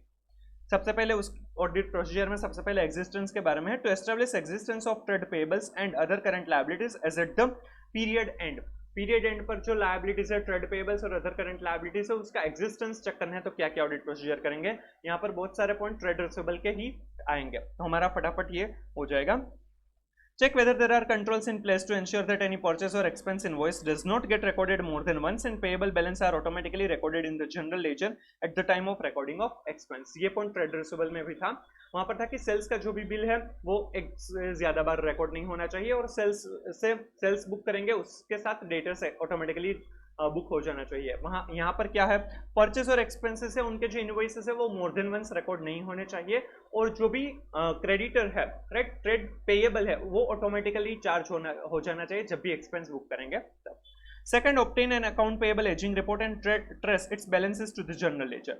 If there are any differences, investigate reconciling items. Journal entries, especially for large amounts, should be carefully examined. हम ageing report देखेंगे कि कितने time से वो trade payable से उनको payable amount है, right, ताकि पता चले कितने लॉन्ग आउटस्टैंडिंग बैलेंसेस हैं, राइट, उनके रीजन भी हम पूछ सकते हैं, और जो लार्ज अमाउंट्स हैं उनके हम जर्नल एंट्रीज भी देख सकते हैं। ये भी पॉइंट ट्रेड रिसीवेबल में था कि वहां पर भी हम एजिंग रिपोर्ट वगैरह चेक करेंगे, और लार्ज अमाउंट लॉन्ग आउटस्टैंडिंग है वो भी हम देखेंगे। फिर डायरेक्ट कंफर्मेशन प्रोसीजर तो सेम जो ट्रेड रिसीवेबल में था वो सेम यहाँ पर आएगा, वो मैंने आपको पहले ही बताया था। If there are any related party payables, review whether they were properly authorized and the value of such transactions were reasonable and at arm's length। वो भी, ये भी पॉइंट हमने वहां पर ट्रेड रिसीवेबल में भी देखा था, राइट, कि रिलेटेड पार्टी ट्रांजैक्शन है तो वो प्रॉपर्ली ऑथराइज्ड है या नहीं, रीजनेबल है या नहीं, वैलिड है या नहीं, और आर्म्स लेंथ पर है या नहीं, वो हमें देखना होगा, right. Review trend line of purchase expense and accounts payable और comparison of the two over time to see if there are any unusual trends, make inquiries about reasons for changes in trends from the management। Purchase या expense है और उनका जो accounts payable है उनका जो trend है वो प्रॉपर है या नहीं, वो फॉलो हो रहा है या नहीं, हम इस तरह से एनालिटिकल प्रोसीजर कर सकते हैं। अगर उसमें कोई भी चेंजेस है तो क्यों है वो मैनेजमेंट से हम इंक्वायर कर सकते हैं। ये पॉइंट भी ट्रेड रिसीवेबल और सेल्स में भी था, राइट। तो ये हमारे एग्जिस्टेंस के पॉइंट थे जो ऑलमोस्ट ट्रेड रिसीवेबल में थे, वही है, कोई नया पॉइंट यहाँ पर नहीं है, राइट। सबसे पहले क्या था कि जो भी परचेज या एक्सपेंस है उनके invoices more than once record नहीं होने चाहिए, और अकाउंट्स पेएबल में डायरेक्टली एंट्री चली जानी चाहिए जब भी एक्सपेंस बुक किया जाता है तब। सेकंड, एजिंग रिपोर्ट हम चेक करेंगे और उसमें ये भी देखेंगे कि जो जर्नल एंट्रीज लार्ज अमाउंट की है वो हम चेक करेंगे। थर्ड, जो डायरेक्ट कंफर्मेशन प्रोसीजर है वो सेम रहेगी as per the trade receivable. Fourth जो पॉइंट था, रिलेटेड पार्टी ट्रांजैक्शंस हैं, राइट, तो वो प्रॉपर्ली ऑथराइज्ड है या नहीं, वैलिड है या नहीं, और आर्म्स लेंथ प्राइस पर है या नहीं। और जो परचेस एक्सपेंस है और अकाउंट्स पेएबल है उनकी ट्रेंड लाइन बराबर है या नहीं, उसमें वेरिएशन है तो वो हम मैनेजमेंट से इंक्वायर कर सकते हैं। चलिए अब देखते हैं कंप्लीटनेस के बारे में। Trade payables and liability balances that were supposed to be recorded have been recognised in the financial statement, that is completeness. उसमें भी सबसे पहले कट ऑफ के बारे में जो ट्रेड रिसीवेबल में देखा था, राइट, फ्यू ट्रांजैक्शंस चेक करेंगे और जो भी गुड्स रिसीव हुए हैं during the audit period, right, वो उसी पीरियड में रिकॉर्ड होने चाहिए। सब्सिक्वेंटली रिसीव हुए गुड्स है वो ऑडिट पीरियड में रिकॉर्ड नहीं होने चाहिए। The auditor needs to perform the following cutoff procedure. Last few invoices received or recorded at the end of the reporting date, that is cutoff date, and which have been included in the trade payables, the goods should have been received, or risk and rewards of ownership of goods should have been transferred in favor of the entity। जितना भी purchase वो last few days में record हुआ है उसके लिए जो भी risk and rewards regarding the goods वो एनटीटी को ही ट्रांसफर हुए होने चाहिए, वो हमें देखना होगा कि वो प्रॉपर परचेज या प्रॉपर एक्सपेंस रिकॉर्ड किया है या नहीं। All goods received prior to the period or year end should have been booked in the form of purchase and included in trade creditors। जो भी गुड्स रिसीव हुआ है, right, year and के पहले वो इस साल के परचेस में रिकॉर्ड होने चाहिए। Simple. Test purchases or expenses on a sample basis, selecting the same from the accounts payable ledger and checking their supporting documents to ensure that the purchases were recorded at the correct amount and correct dates।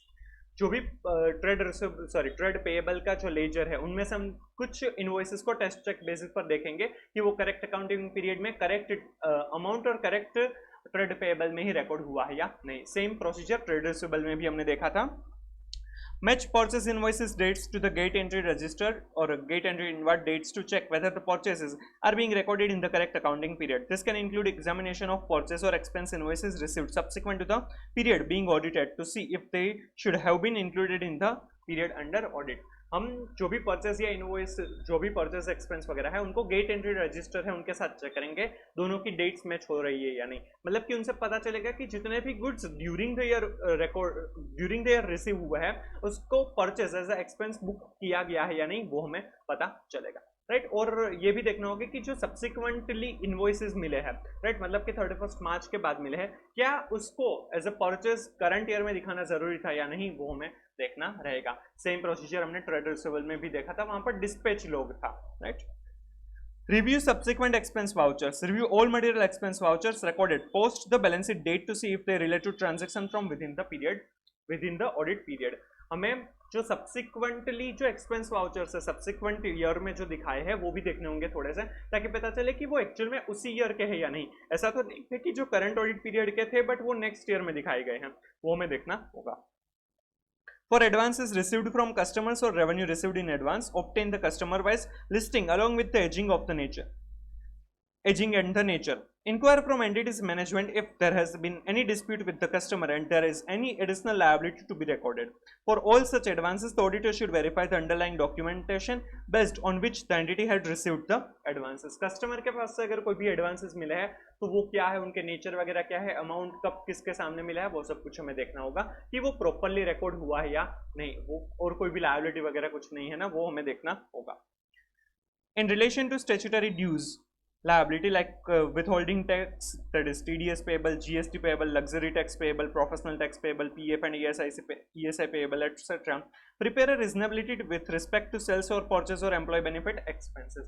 हमें रिजनेबिलिटी test करना होगा, जैसे कि GST है तो कितना sales हुआ है और कितनी आईटीसी अवेलेबल है, उसके हिसाब से जीएसटी पेएबल कितना होना चाहिए।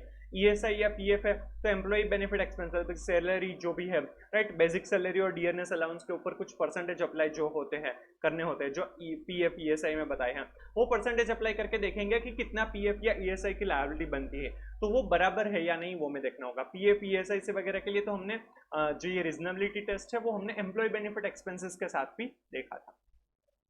Example, GST liability for the last month may be calculated by applying the applicable rate to the sales made, and in case of any variance with the GST liability recorded by the entity, reasons for variance should be requested from client, and in case found satisfactory, the same should be maintained as part of audit documentation. हम GST liability के लिए क्या check करेंगे कि जितना sales हुआ है उसमें जीएसटी के रेट अप्लाई करेंगे और जीएसटी लायबिलिटी कितनी होनी चाहिए, और वो एक्चुअल में जितनी बुक की है उनके साथ कंपेयर करेंगे।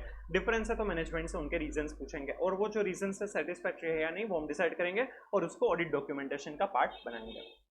Similarly, provident fund liability for last month may be calculated by applying the applicable rate to the employee benefit expenses, and in case of any variance with the liability recorded by the entity, reasons for variance should be requested from client, and in case found satisfactory, the same should be maintained as part of audit documentation. Same PF में भी हम कर सकते हैं कि employ benefit expenses है उसमें percentage apply करेंगे, अमाउंट देखेंगे, लायबिलिटी के साथ मैच करेंगे, डिफरेंस है मैनेजमेंट से पूछेंगे, रीजंस है उनको डॉक्यूमेंट करेंगे। Further, the auditor should obtain and verify the challans for deposits made subsequent to the period end for all statutory liabilities as at the balance sheet date, and also analyze the reasons, if any, in conclusion with the management for any variance between the amounts deposited subsequently vis-a-vis the liability recorded in the books of account. जो भी liabilities है, statutory liabilities है जो 31 मार्च को खड़ी है balance sheet में है, राइट, उनको क्या सब्सिक्वेंटली पे आउट किया है या नहीं वो भी हमें देखना होगा, उनके चलान हमें चेक करने होंगे, जो जनवरी 31 मार्च के बाद ही पे किए जाएंगे, अप्रैल में वगैरह में होता है, तो वो जो पेमेंट किया है उनके चलान देखेंगे, और वो जो चलान में जो पेमेंट किया गया है और जो बुक में रिकॉर्ड की थी लायबिलिटी, उन दोनों में अगर डिफरेंस है तो मैनेजमेंट से पूछेंगे कि भाई ऐसा डिफरेंस क्यों।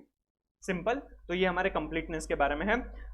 शुरुआत के जो 3-4 पॉइंट्स थे वो ट्रेड रिसीवेबल के जैसे ही है, नीचे जो अदर करंट लायबिलिटीज के बारे में था तो वो अलग सेपरेट पॉइंट स्पेसिफिक पॉइंट्स बन जाएंगे, राइट।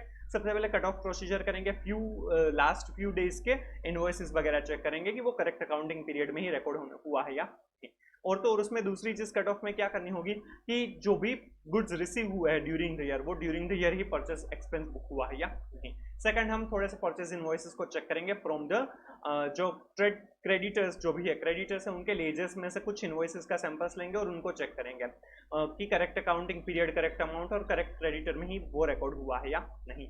फिर हमें परचेज जो भी हुआ है उनको गेट एंट्री रजिस्टर है उनके साथ मैच करना होगा कि वो करेक्ट अकाउंटिंग पीरियड में रिकॉर्ड हुआ है या नहीं। जो मटेरियल इन वो एक्सपेंसेस है जो सब्सिक्वेंटली रिकॉर्ड हुए हैं ईयर एंड के बाद, राइट, वो देखने होंगे कि क्या ऐसा नहीं है ना कि वो current accounting period, current audit period के है पर वो नेक्स्ट ईयर में रिकॉर्ड किए गए हैं, वो हमें इंश्योर करना होगा। फिर कस्टमर के पास से जो एडवांस मिला है उनका नेचर, अमाउंट वगैरह सब कुछ देखना होगा कि वो बराबर है या नहीं। फिर जो स्टेच्यूटरी ड्यूज है लाइक जीएसटी, टीडीएस है, पीएफ, ईएसआई वगैरह है तो उनकी रीजनेबिलिटी टेस्ट करेंगे, राइट। उनको जो ईयर एंड की लायबिलिटी है उनको उनमें जो भी रिलेवेंट परचेस सेल्स जो भी एम्प्लॉय बेनिफिट एक्सपेंस है उसमें परसेंटेज अप्लाई करेंगे और देखेंगे कि वो लायबिलिटी बराबर है या नहीं। अगर उसमें कोई भी डिफरेंस है तो वो मैनेजमेंट से मैनेजमेंट के पास से उनका रीजन जानेंगे और वो डॉक्यूमेंट भी करेंगे। और जो ईयर एंड की जो लायबिलिटी है उनको देखेंगे कि वो सब्सिक्वेंटली पे कर दी गई है या नहीं, चलान्स चेक करेंगे, और अगर उसमें भी डिफरेंस है जो रिकॉर्डेड लायबिलिटी थी और जो पे की है उसमें तो उनके भी रीजन हम मैनेजमेंट से पूछेंगे। सिंपल। चलिए अब वैल्यूएशन चेक करते हैं कि किस तरह से किया जाएगा। Trade payables and other liability balances have been valued appropriately. Review the process followed by the company to identify if any old creditor balances और liability needs to be return back. This will include consistency comparison with the method used in the last year and a determination of whether the method is appropriate for the underlying business environment. जो भी creditors है अगर उसमें कोई भी creditors को right back करना है कि मतलब कि उस क्रेडिटर को पे नहीं करने वाले हैं तो उसके लिए जो भी मेथड यूज की जाती है वो प्रॉपर है या नहीं, वो सिचुएशन बिजनेस एनवायरनमेंट के हिसाब से बराबर है या नहीं, और वो ईयर ऑन ईयर कंसिस्टेंट है या नहीं, वो हमें देखना होगा। ये पॉइंट ट्रेड रिसीवेबल में भी था, वहां पर बिग डेट के लिए जो डाउटफुल डेट्स के लिए जो प्रोविजन किया जाएगा उसके लिए था। obtain a aging of payable balances and the list of vendors with whom the company has disputes and any claims from customers under litigation and compare with previous year. जो भी अकाउंट बैलेंसेस है, right, trade payable की balances है, उनका ageing report लिया जाएगा। और तो और जितने भी पेबल्स के साथ कोई डिस्प्यूट्स वगैरह चल रहा है, कस्टमर एडवांसेस है तो उसके सामने कोई लिटिगेशन क्लेम चल रहा है तो उनका भी लिस्ट लिया जाएगा। ये पॉइंट भी ट्रेड रिसीवेबल में भी था। Check the write-backs in the liability balances assessed as no longer payable have been approved by an appropriate and authorized member of senior management, for example CEO और MD। जो भी right back किया गया है creditors का, तो वो जो राइट बैक है वो प्रॉपर अथॉरिटी ने ही अप्रूव किया है या नहीं वो भी देखना होगा। ये भी ट्रेड रिसीवेबल में पॉइंट था, जो भी बेड डेब्ट के बारे में था, राइट ऑफ करने के बारे में। फिर check the restatement of foreign currency trade payables has been done properly in accordance with AS11। AS11 के हिसाब से जो भी फॉरेन एक्सचेंज में क्रेडिटर्स थे, राइट, उनको प्रॉपरली रुपीज में कन्वर्ट किया है या नहीं। Understand management's process to identify the principal amount and the interest due thereon, if any, remaining unpaid to any micro, small and medium-sized enterprises suppliers at the end of the accounting year. Test check the management process to assess if the auditor could rely on the management's process। हमें ये भी देखना होगा कि जो management की process है to identify micro, small and medium enterprises, MSME का जो एक्ट है, एमएसएमई डेवलपमेंट एक्ट, उस हिसाब से उनको जो भी इंटरेस्ट पे करना होता है तो वो मैनेजमेंट ने प्रॉपरली चार्ज किया है या नहीं वो हमें देखना होगा। और मैनेजमेंट की जो प्रोसेस है कि कौन से क्रेडिटर्स एमएसएमई है, राइट, उनकी जो आइडेंटिफिकेशन की प्रोसेस बराबर है या नहीं वो भी हमें देखना होगा। ये पॉइंट नया है। बाकी ये AS11 वाला पॉइंट तो है वो ट्रेड रिसीवेबल में भी था, सेल्स में भी था, कैश एंड कैश इक्विवेलेंट में, जो बैंक बैलेंसेस फॉरेन एक्सचेंज में था उनके बारे में भी था, और बोरोविंग्स में भी ये पॉइंट आ गया है, राइट। चलिए, तो ये वैल्यूएशन के पॉइंट्स में सबसे पहले तो जहां पर भी राइट बैक करने की जो उनकी प्रोसेस है क्रेडिटर्स में, राइट, मैनेजमेंट की, वो प्रोसेस हम समझेंगे, वो देखेंगे बराबर है या नहीं और वो कंसिस्टेंट है या नहीं। सेकंड, हम एजिंग रिपोर्ट चेक करेंगे, राइट, कितने टाइम से पेएबल अमाउंट है, और तो और जो लिटिगेशन डिस्प्यूट अगर कोई भी चल रहा है तो वो भी हम देखेंगे। फिर जो राइट बैक किया गया है कोई भी क्रेडिटर के सामने तो वो प्रॉपरली अप्रूव्ड है या नहीं वो देखेंगे। फिर AS11 के हिसाब से फॉरेन एक्सचेंज में अगर कोई भी पेएबल है तो उनको प्रॉपरली रुपीज में कन्वर्ट किया है या नहीं। और अगर micro, small and medium enterprises है तो उनको जो इंटरेस्ट पेमेंट करना होगा तो उनके लिए जो MSME है या नहीं क्रेडिटर कोई भी, वो आइडेंटिफाई करने की मैनेजमेंट की प्रोसेस बराबर है या नहीं और प्रॉपरली वो डिस्क्लोज किया है या नहीं वो हमें देखना होगा, राइट। तो ये वैल्यूएशन के बारे में था। अब उनके डिस्क्लोजर्स देखते हैं।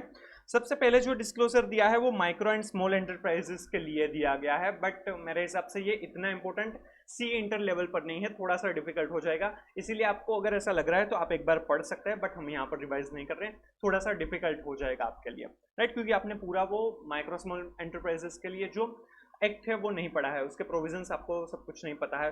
फिर भी यहाँ पर ये डिस्क्लोजर दिया, आप एक बार पढ़ सकते हैं, बट इतना मुझे नहीं लग रहा है कि पूछेंगे, बट कुछ भी हो सकता है, CA है आफ्टर ऑल। चलिए, जो इंपॉर्टेंट है वो हम ज्यादा देखेंगे। Trade payables due for payment, जो भी ट्रेड पेबल्स है ड्यू फॉर पेमेंट है तो उसके लिए भी एजिंग रिपोर्ट देना होगा, जैसे ट्रेड रिसीवेबल में था। Following ageing schedule shell be given, उसमें जो outstanding for the following period less than 1 year, 1 to 2 years, 2 to 3, more than 3 years, मैंने आपको पहले ही बताया था, राइट, कि यहाँ पर जो आउटस्टैंडिंग पीरियड का जो पीरियड दिखाना है वो एज पर CWIP जो कैपिटल वर्क इन प्रोग्रेस और इंटेंजिबल एसेट अंडर डेवलपमेंट में देखा था उस टाइप का है, less than 1 year, 1 to 2 years, 2 to 3 years and more than 3 years। जबकि ट्रेड रिसीवेबल में less than 6 months, 6 months to 1 year, 1 to 2, 2 to 3, more than 3 years था, राइट। तो ये एक डिफरेंस रहेगा। बाकी मतलब कि CWIP, intangible asset under development और ट्रेड पेएबल का एजिंग का जो पीरियड है वो सेम है, तो आपको याद रखने में वो आसान हो सकता है। ट्रेड रिसीवेबल में सिर्फ अलग है, less than 6 months to 6 months to 1 year, right, वो दो चीज बढ़ जाएगी और यहाँ पर टोटल आएगा। और उनका जो क्लासिफिकेशन होगा वो MSME others, disputed dues MSME and disputed dues others में किया जाएगा। तो जो ये रिपोर्ट, एजिंग रिपोर्ट देना है ट्रेड पेएबल के लिए, तो उसमें ट्रेड पेएबल का classification MSME others, disputed dues MSME and disputed dues others में किया जाएगा। और जो पीरियड है वो less than 1 year, 1 to 2 years, 2 to 3 years and more than 3 years दिया जाएगा from the due date of payment. But यहाँ पर भी similar information shall be given where no due date of payment is specified, in that case disclosure shall be from the date of transaction or unbilled dues shall be disclosed separately. फिर other current liabilities where the amount disclosed under other current liabilities are classified as below: current maturities of finance lease obligation, interest accrued but not due on borrowings, interest accrued and due on borrowings, income received in advance, unpaid dividends. फिर ये थोड़ा सा बड़ा disclosure है application money के बारे में, जो एप्लीकेशन मनी रिसीव कर लिए है राइट अगेंस्ट शेयर्स, बट वो अब रिफंडेबल है, तो वो जो रिफंडेबल है उनको सेपरेटली डिस्क्लोज करना जरूरी है, क्योंकि वो अब उनकी लायबिलिटी बन जाएगी, तो वो सेपरेटली डिस्क्लोज करना रहेगा एज अदर करंट लायबिलिटीज। वो आप एक बार पढ़ लेना। Unpaid matured deposits or debentures and interest accrued thereon. Unpaid matured debentures and interest accrued thereon and others specify the nature. Right? इस तरह से डिस्क्लोजर दिया जाएगा करंट लायबिलिटीज और ट्रेड पेएबल्स के बारे में।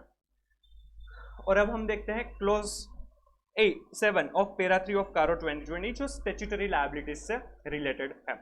स्टैट्यूटरी लायबिलिटीज मतलब कि स्टैट्यूटरी ड्यूज जो भी है, जीएसटी है, टीडीएस है, इनकम टैक्स के हिसाब से कोई भी टैक्स पे करना है राइट, या पीएफ पीएसआई से प्रोफेशनल टैक्स जो कोई भी है वो पे कर रहे हैं या नहीं, उसके बारे में है। इसके पहले ऑलरेडी हमने कारो 2020 की एप्लीकेबिलिटी देखी है, और कारो 2020 की क्लोज 1, 2, 8 और 9 है वो हमने ऑलरेडी रिवाइज कर लिया है। तो अब हम क्लोज 7 देखते हैं। सब क्लोज ए है, whether the company is regular in depositing undisputed statutory dues including GST, Provident Fund, Employees State Insurance, Income Tax, Sales Tax, Service Tax, Duty of Custom, Duty of Excise, Value Added Taxes and any other statutory dues to the appropriate authorities, and if not, the extent of the arrears of outstanding statutory dues as on the last day of financial year concerned for a period of more than 6 months from the date they become payable shall be indicated। जो भी undisputed statutory dues है right, वो GST का है, income tax का है, PF, excise, service tax, किसी भी टैक्स का है राइट, अनडिस्प्यूटेड टैक्स है, तो वो कंपनी है वो रेगुलरली पे करते हैं या नहीं, रेगुलरली डिपॉजिट करते हैं या नहीं। अगर वो नहीं करते हैं तो जो भी आउटस्टैंडिंग है for more than 6 months from the date of become payable, तो उनको सेपरेटली दिखाना, यहाँ पर उनको रिपोर्ट करना होगा राइट। मतलब कि 31 मार्च को जो outstanding for more than 6 months बन गए हैं राइट, उनको यहाँ पर दिखाया जाएगा। तो जो भी 30 सितंबर या उनके पहले के जो आउटस्टैंडिंग अमाउंट है, उनसे पहले के आउटस्टैंडिंग है 30 सितंबर या उनके पहले के, तो उनको यहाँ पर डिस्क्लोज किया जाएगा। वो अगर 31 मार्च तक पे नहीं किए गए हैं तो ये जो सब क्लोज ए है ऑफ क्लोज 7, उसमें क्या होगा कि अनडिस्प्यूटेड टैक्स जो भी है, अनडिस्प्यूटेड स्टैट्यूटरी ड्यूज जो भी है, वो कंपनी रेगुलरली डिपॉजिट करते हैं या नहीं। अगर नहीं करते हैं तो उसमें जो ड्यूज जो payable for more than 6 months है, मतलब कि 30 सितंबर के पहले के जो ड्यूज है उनको यहाँ पर रिपोर्ट किया जाएगा। और जो सब क्लोज बी है, where statutory dues referred to in subclause A have not been deposited on account of any dispute, then the amount involved and the forum where dispute is pending shall be mentioned. A mere representation to the concerned department shall not be treated as a dispute. और अगर जो ये सबक्लोज A में जो amount अभी तक पे नहीं की गई है, क्यों? क्योंकि वो डिस्प्यूट में है राइट, तो उसको सब क्लोज बी में रिकॉर्ड किया जाएगा, रिपोर्ट किया जाएगा, जिसमें अमाउंट इन्वॉल्व और जो फोरम है जहां पर वो डिस्प्यूट चल रहा है वो मेंशन करना होगा। तो सब क्लोज बी के अंदर जो भी अमाउंट पे नहीं की गई है due to some disputes is going on right, तो उसमें अमाउंट कितनी पेएबल है और किस फोरम के सामने ये डिस्प्यूट चल रहा है वो रिपोर्ट करना होगा। और यहाँ पर डिस्प्यूट मतलब ये नहीं है कि सिर्फ रिप्रेजेंटेशन दिया गया है कोई भी फोरम को, उसे डिस्प्यूट कंसिडर नहीं किया जाएगा। सिंपल। तो ये क्लोज 7 है ऑफ कारो 2020, जिसमें सब क्लोज ए है कि कंपनी अनडिस्प्यूटेड स्टैट्यूटरी ड्यूज है उनको रेगुलरली पे करते हैं या नहीं। अगर नहीं करते हैं तो जो भी outstanding for more than 6 months है राइट, तो वो डिस्क्लोज करना होगा। और सब क्लोज बी में अगर जो क्लोज ए में जो दिखाया है, सब क्लोज ए में जो दिखाया है कि ये अभी तक अमाउंट पेएबल है due to some disputes is going on, तो अमाउंट पेएबल और जो फोरम है जहां पर वो डिस्प्यूट चल रहा है उनको रिपोर्ट करना रहेगा राइट। चलिए अब हम देखते हैं loans and advances and other current assets का ऑडिट कैसे किया जाएगा। Loans and advances include loans and advances to related parties, security deposits, capital advances, amounts recoverable in cash or in kind or for value to be received. For example, rates, tax and insurance paid in advance or prepaid. Other current assets primarily include balances with statutory or government authorities, etc.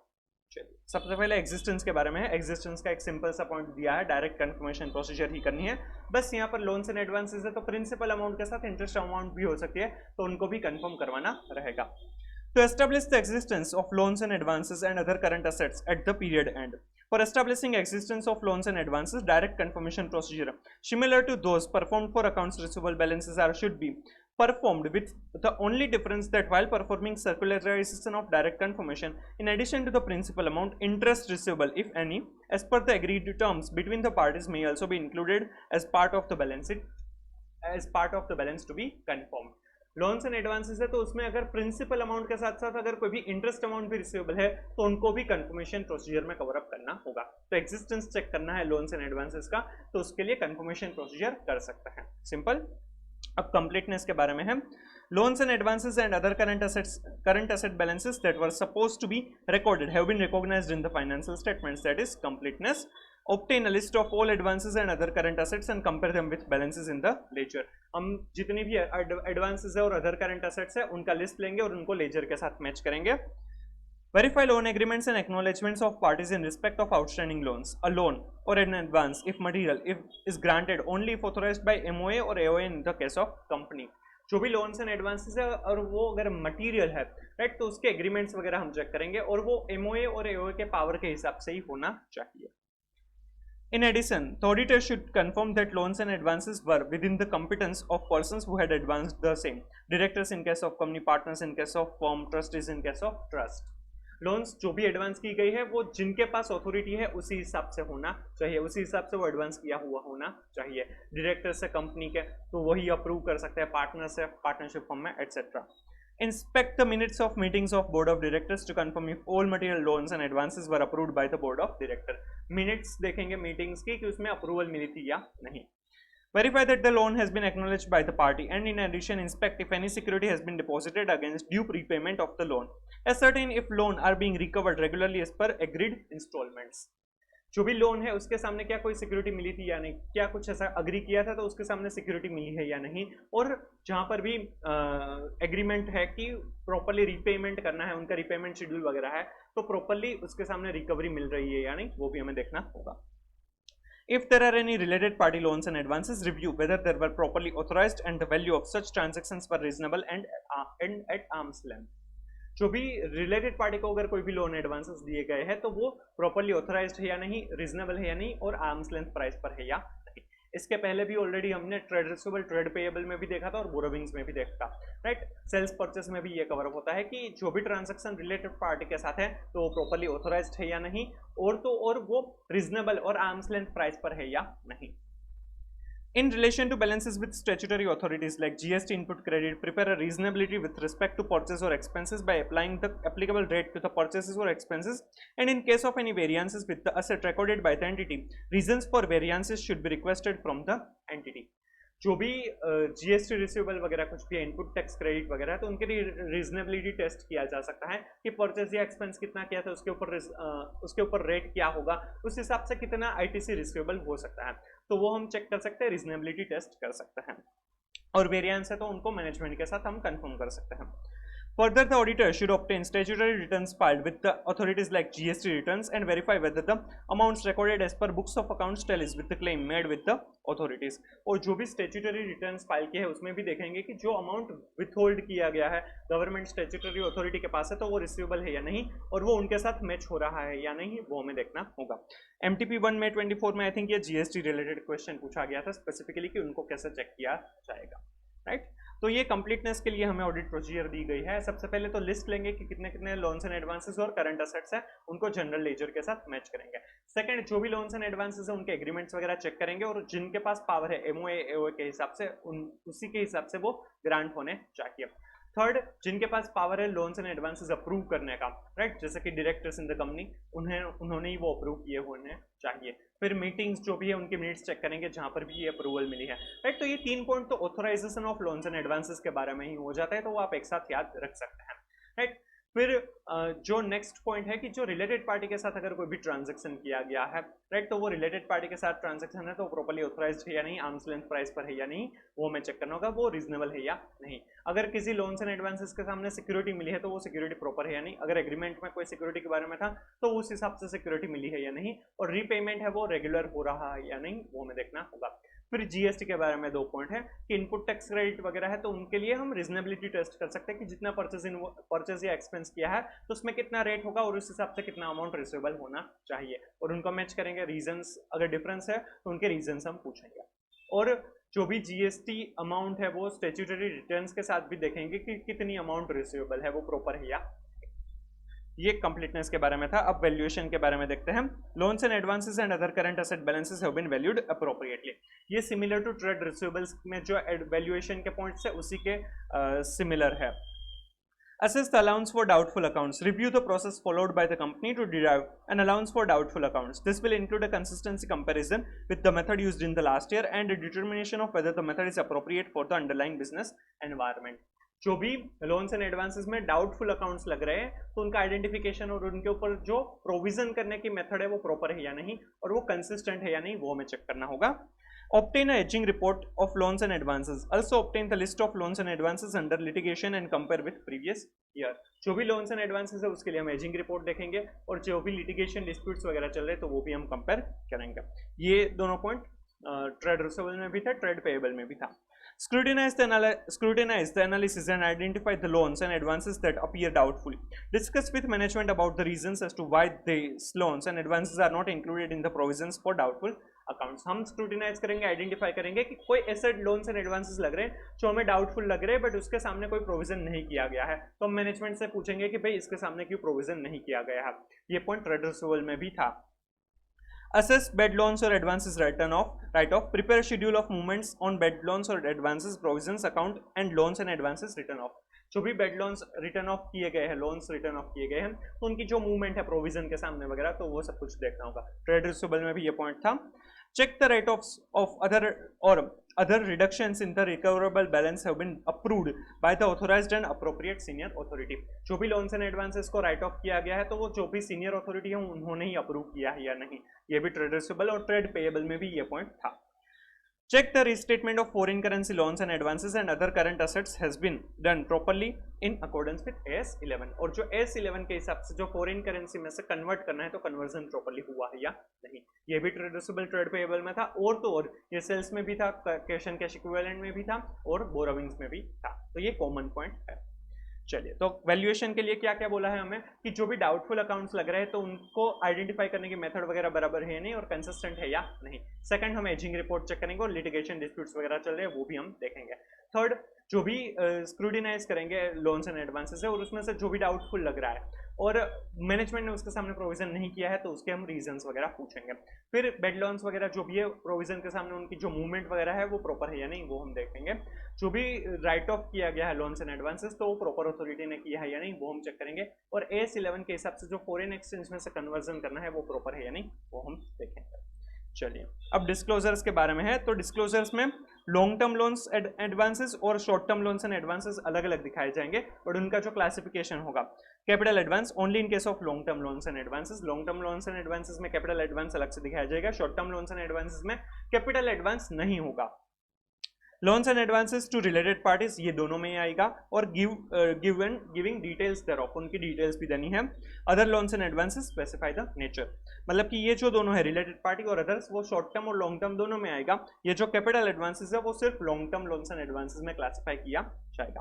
फिर further disclosure जो है right, जो long term loans and advances और short term loans and advances है उनका classification कैसे होगा, secured considered good, unsecured considered good and doubtful. ये सिमिलर टू ट्रेड रिसीवेबल्स है, मैंने आपको तब भी बोला था राइट।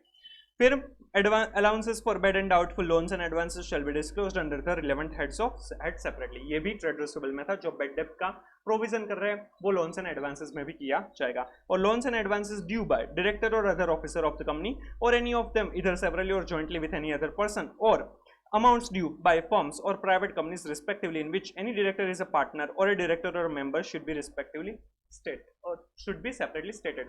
मतलब कि जो भी लोन्स एंड एडवांसेस डायरेक्टर या ऑफिसर को दिए है या फिर कोई ऐसी फर्म या कंपनी जिसमें फर्म या प्राइवेट कंपनी जिसमें डायरेक्टर जो है वो पार्टनर है, अगर फर्म है तो, या प्राइवेट कंपनी के केस में डायरेक्टर या फिर मेंबर है तो वो सेपरेटली डिस्क्लोज किया जाएगा। ये भी पॉइंट ट्रेड रिसीवेबल में था। तो ये जो तीनों डिस्क्लोजर है राइट, ये क्लासिफिकेशन, बेड और डाउटफुल का प्रोविजन और ये loans and advances by director वगैरह, वो तीनों ट्रेड रिसीवेबल में भी था और मैंने तब भी आपको बोला था कि ये लोन्स एंड एडवांसेस में भी डिस्क्लोज किया जाएगा। अब एक और डिस्क्लोजर है Following disclosures shall be made where loans and advances in the nature of loans granted to promoters, directors, KMP and related parties as defined under Companies Act 13, either severally or jointly with any other person, that are repayable on demand or without specifying any terms or period of repayment. अगर कोई भी loans and advances है वो promoter, director, related parties या फिर KMP को दिया गया है और उसमें रीपेएबल ऑन डिमांड है या फिर without specifying the terms of period of repayment है, तो ये डिस्क्लोजर दिया जाएगा। टाइप ऑफ बोरोवर कौन से है? प्रोमोटर, डायरेक्टर, केएमपी या related party. Amount of loans और advances in the nature of loan outstanding, कितनी अमाउंट है वो लोन आउटस्टैंडिंग के नेचर में है। Percentage to the total loans and advances in the nature of loans, जो भी नेचर ऑफ लोन्स में जो भी लोन्स एंड एडवांसेस है, राइट, उसका कितना परसेंटेज है, राइट, वो दिखाना होगा। जब भी लोन्स एंड एडवांसेस है वो प्रोमोटर, डायरेक्टर, केएमपी या रिलेटिव को दिया गया है, रिलेटेड पार्टी को दिया गया है, राइट, और उसमें रिपेएबल ऑन डिमांड है या फिर without specifying any terms of repayment है, तो डिस्क्लोजर दिया जाएगा जिसमें type of borrower promoter, KMP, director और रिलेटेड पार्टी में सेपरेटली डिस्क्लोज किया जाएगा। उसमें अमाउंट कितनी आउटस्टैंडिंग है और percentage of total loans and advances in nature of loan कितना है वो दिखाया जाएगा। सिमिलर टाइप ऑफ रिपोर्टिंग है वो कारो 2020 में भी आएगा, राइट। तो ये सारे डिस्क्लोजर करने रहेंगे। सबसे पहले long term loan and short term loan में क्लासिफिकेशन होगा। लॉन्ग टर्म लोन में कैपिटल एडवांस, रिलेटेड पार्टी को एडवांस जो भी दिया है और अदर स्पेसिफाई किया जाएगा। शॉर्ट टर्म लोन के अंदर loans and advances to related party और अदर्स दिखाया जाएगा। फिर sub classification secured, secured considered good, unsecured considered good और डाउटफुल में दिया जाएगा। फिर बैड एंड डाउटफुल डेट्स का अगर कोई भी प्रोविजन है, अलाउंस किया गया है, तो वो सेपरेटली दिखाया जाएगा। फिर loans and advances due by director या ऑफिसर है या फिर फर्म और प्राइवेट कंपनी जहां पर डायरेक्टर, पार्टनर या फिर डायरेक्टर और मेंबर है, तो उनको सेपरेटली डिस्क्लोज किया जाएगा। और जो एक एडिशनल डिस्क्लोजर है कि अगर लोन्स एंड एडवांसेस है, राइट, वो डायरेक्टर, प्रोमोटर, केएमपी या रिलेटेड पार्टी को दिया गया है without specifying any repayment terms या फिर रिपेएबल ऑन डिमांड, तो टाइप ऑफ बोरोवर जिसमें प्रोमोटर, डायरेक्टर, रिलेटेड पार्टी और केएमपी को डिस्क्लोज किया जाएगा। अमाउंट कितनी आउटस्टैंडिंग है और percentage of total loans and advances and as a nature of loan कितना है वो दिखाया जाएगा। चलिए अब कारो 2020 की क्लोज 3 देखते हैं। क्लोज 3 है वो लोन्स एंड एडवांसेस से रिलेटेड है। क्लोज 1 है वो प्रॉपर्टी, प्लान एंड इक्विपमेंट और इंटेंजिबल एसेट्स से रिलेटेड है। क्लोज 2 है वो इन्वेंटरी और बोरोविंग से रिलेटेड है। क्लोज 3 लोन्स एंड एडवांसेस से रिलेटेड है। ये भी इंपॉर्टेंट क्लोज है। Whether during the year the company has made investments in, provided any guarantee or security, or granted any loans or advances in the nature of loans, secured or unsecured, to companies, firms, limited liability partnership or any other parties, if so, अगर company ने during the year कोई investment किया है, कोई security दी है, कोई guarantee दी है, right, या फिर कोई लोन्स एंड एडवांसेस दिए है in the nature of loans, वो लोन के नेचर में है, तो ये डिस्क्लोजर आएगा, राइट। वो किसी को भी दिए है तो ये डिस्क्लोजर दिया, ये रिपोर्ट किया जाएगा। उसमें सब क्लोज ए है, whether during the year the company has provided loans or provided advances in the nature of loans or stood guarantee or provided security to any other entity, not applicable to companies whose principal business is to give loans, if so indicate। अगर company ने during the year loan दी है या फिर guarantee दी है या फिर security दी है किसी भी एंटिटी को, राइट, बट वो जो भी कंपनी है जिसका हम ऑडिट कर रहे हैं उनका प्रिंसिपल बिजनेस लोन देना नहीं होना चाहिए। अगर ऐसा है तो उनको ये क्लोज एप्लीकेबल नहीं है। बैंक में तो वैसे भी कारो 2020 एप्लीकेबल नहीं है, बट एनबीएफसी के केस में हो सकता है। तो उसमें क्या इंडिकेट करना है? The aggregate amount during the year end balance outstanding at the balance sheet date with respect to such loans और advances and guarantee to security to subsidiaries, joint ventures and associates. जो भी aggregate amount during the year जितना भी दिया है, right, और balance outstanding है, अगर वो लोन या फिर गारंटी या जो भी सिक्योरिटी है वो सब्सिडरी, एसोसिएट या जॉइंट वेंचर को दिया है, तो सब क्लोज ए ऑफ क्लोज 3 में डिस्क्लोज किया जाएगा। सब क्लोज बी में the aggregate amount during the year end balance outstanding at the balance sheet date with respect to such loans और एडवांसेस एंड गारंटी और security to parties other than subsidiaries, joint venture and associate. और sub clause B में किसको दिया है? Other than subsidiary, joint venture और associate. तो उनको कितनी अमाउंट दिया है? एग्रीगेट अमाउंट, और जो भी बैलेंस आउटस्टैंडिंग है as on the year end date वो डिस्क्लोज किया जाएगा, राइट। तो जो सब क्लोज ए है ऑफ क्लोज 3 उसमें क्या आएगा? 2 सब क्लोजेज आएंगे। जब भी कंपनी ने लोन्स दी है या फिर लोन्स एंड एडवांसेस दी है या फिर गारंटी दी है या सिक्योरिटी दी है, सब क्लोज ए के अंदर अगर वो सब्सिडरी, जॉइंट वेंचर या एसोसिएट को दी है तो कितनी अमाउंट है और बैलेंस आउटस्टैंडिंग कितना है। और सब क्लोज बी के अंदर other than subsidiary, joint venture और एसोसिएट का कोई भी ऐसी लोन दी गई है तो उनकी अमाउंट कितनी है और आउटस्टैंडिंग बैलेंस कितना है वो डिस्क्लोज किया जाएगा। अब सब क्लोज बी है, whether the investments made, guarantee provided, security given and the terms and conditions of the grant of all loans and advances in the nature of loans and guarantees provided are not prejudicial to the company's interest. जो भी loan दिया, investment किया है, guarantee दी है, security जो भी है, right, वो कंपनी के इंटरेस्ट के खिलाफ नहीं होना चाहिए, prejudicial to the interest of the company नहीं हो है, ऐसा मेंशन किया जाएगा, है या नहीं वो मेंशन किया जाएगा. Subclause C, in respect of loans and advances in the nature of loans, whether the schedule of repayment of principal and payment of interest has been stipulated and whether the repayment or receipts are regular. जो भी loans and advances दी गई है तो उसमें principal या जो interest amount है उनके रीपेएबल के लिए कोई शेड्यूल स्पेसिफाई किया है या नहीं. अगर किया है तो वो रेगुलरली उस हिसाब से रीपेमेंट मिलता है या नहीं वो देखना होगा, वो रिपोर्ट किया जाएगा, राइट. रिपेमेंट के लिए कोई भी शेड्यूल है या नहीं और वो प्रॉपरली रेगुलर रिपेमेंट मिल रहा है या नहीं वो डिस्क्लोज किया जाएगा. फिर सब क्लोज डी है, if the amount is overdue state the total amount overdue for more than 90 days and whether reasonable steps have been taken by the company for recovery of the principal and interest. कोई भी amount क्या overdue है, मतलब कि जो due date है उनसे ज्यादा टाइम तक पे नहीं किया गया है. अगर ओवरड्यू है तो कितना टोटल अमाउंट ओवरड्यू कितना है, मोर देन 90 days. मोर देन 90 days से जो ओवरड्यू है वो डिस्क्लोज किया जाएगा, रिपोर्ट किया जाएगा. और रीजनेबल स्टेप्स कंपनी ने लिए हैं या नहीं वो हमें देखना होगा, राइट. अगर ओवरड्यू है कोई भी लोन्स एंड एडवांसेस तो जो मोर देन 90 days से ओवरड्यू है वो अमाउंट दिखानी है, और तो और कंपनी ने कोई रीजनेबल स्टेप्स लिए हैं या नहीं टू रिकवर सच प्रिंसिपल और इंटरेस्ट अमाउंट, राइट.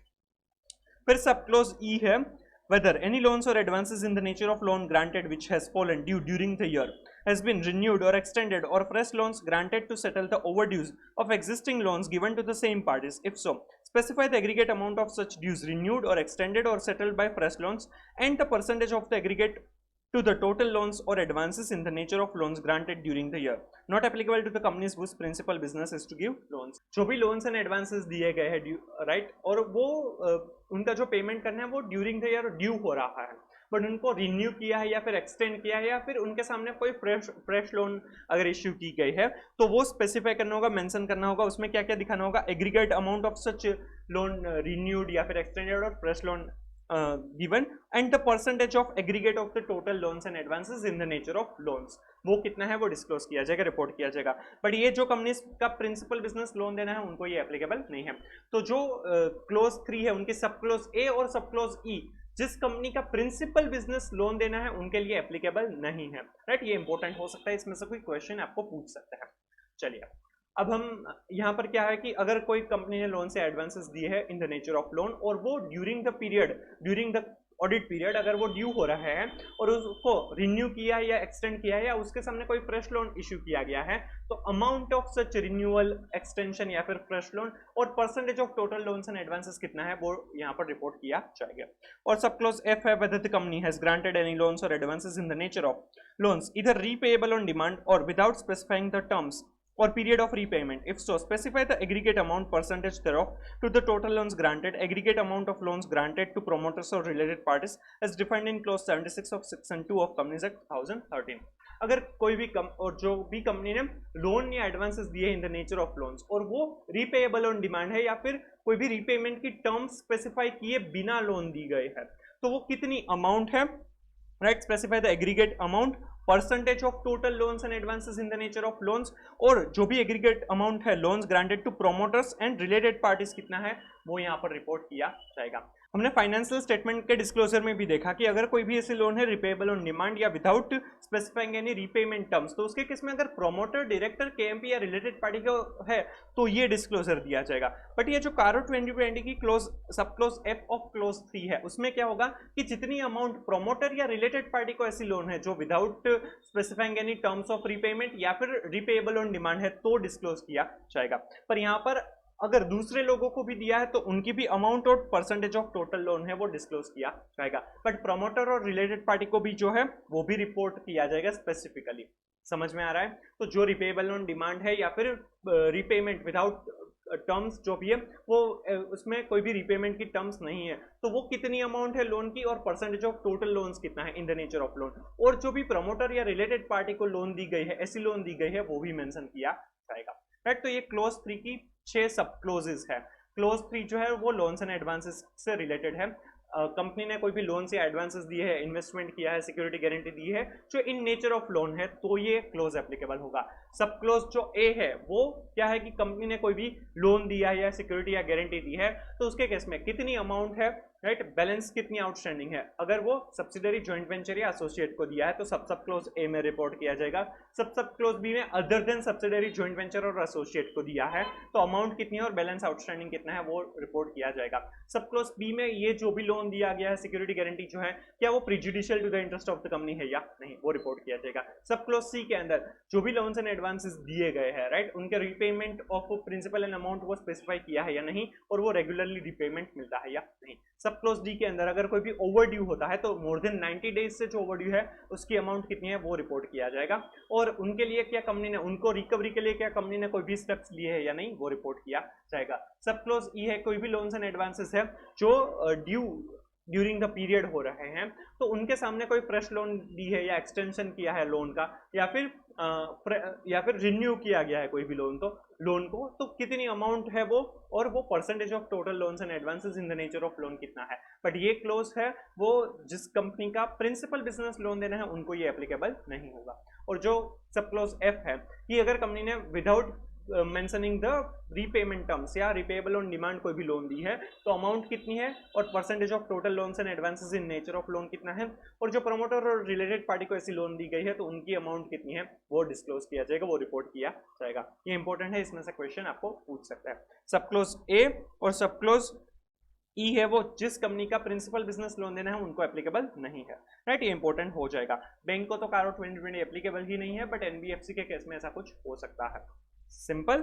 तो ये लोन्स एंड एडवांसेस का ऑडिट और उनसे रिलेटेड कारो 2020 की क्लोज जो थी वो हमने समझा। होपफुली आपको अच्छे से समझ में आ गया होगा, राइट। अगर आपको ये वीडियो अच्छा लगा है तो please like and share the video, comment if you have any doubt, suggestion और reviews, and please subscribe the channel. Next video में हम इस चैप्टर को और कारो 2020 को खत्म करेंगे रिवीजन करने के लिए। So stay tuned, thank you so much.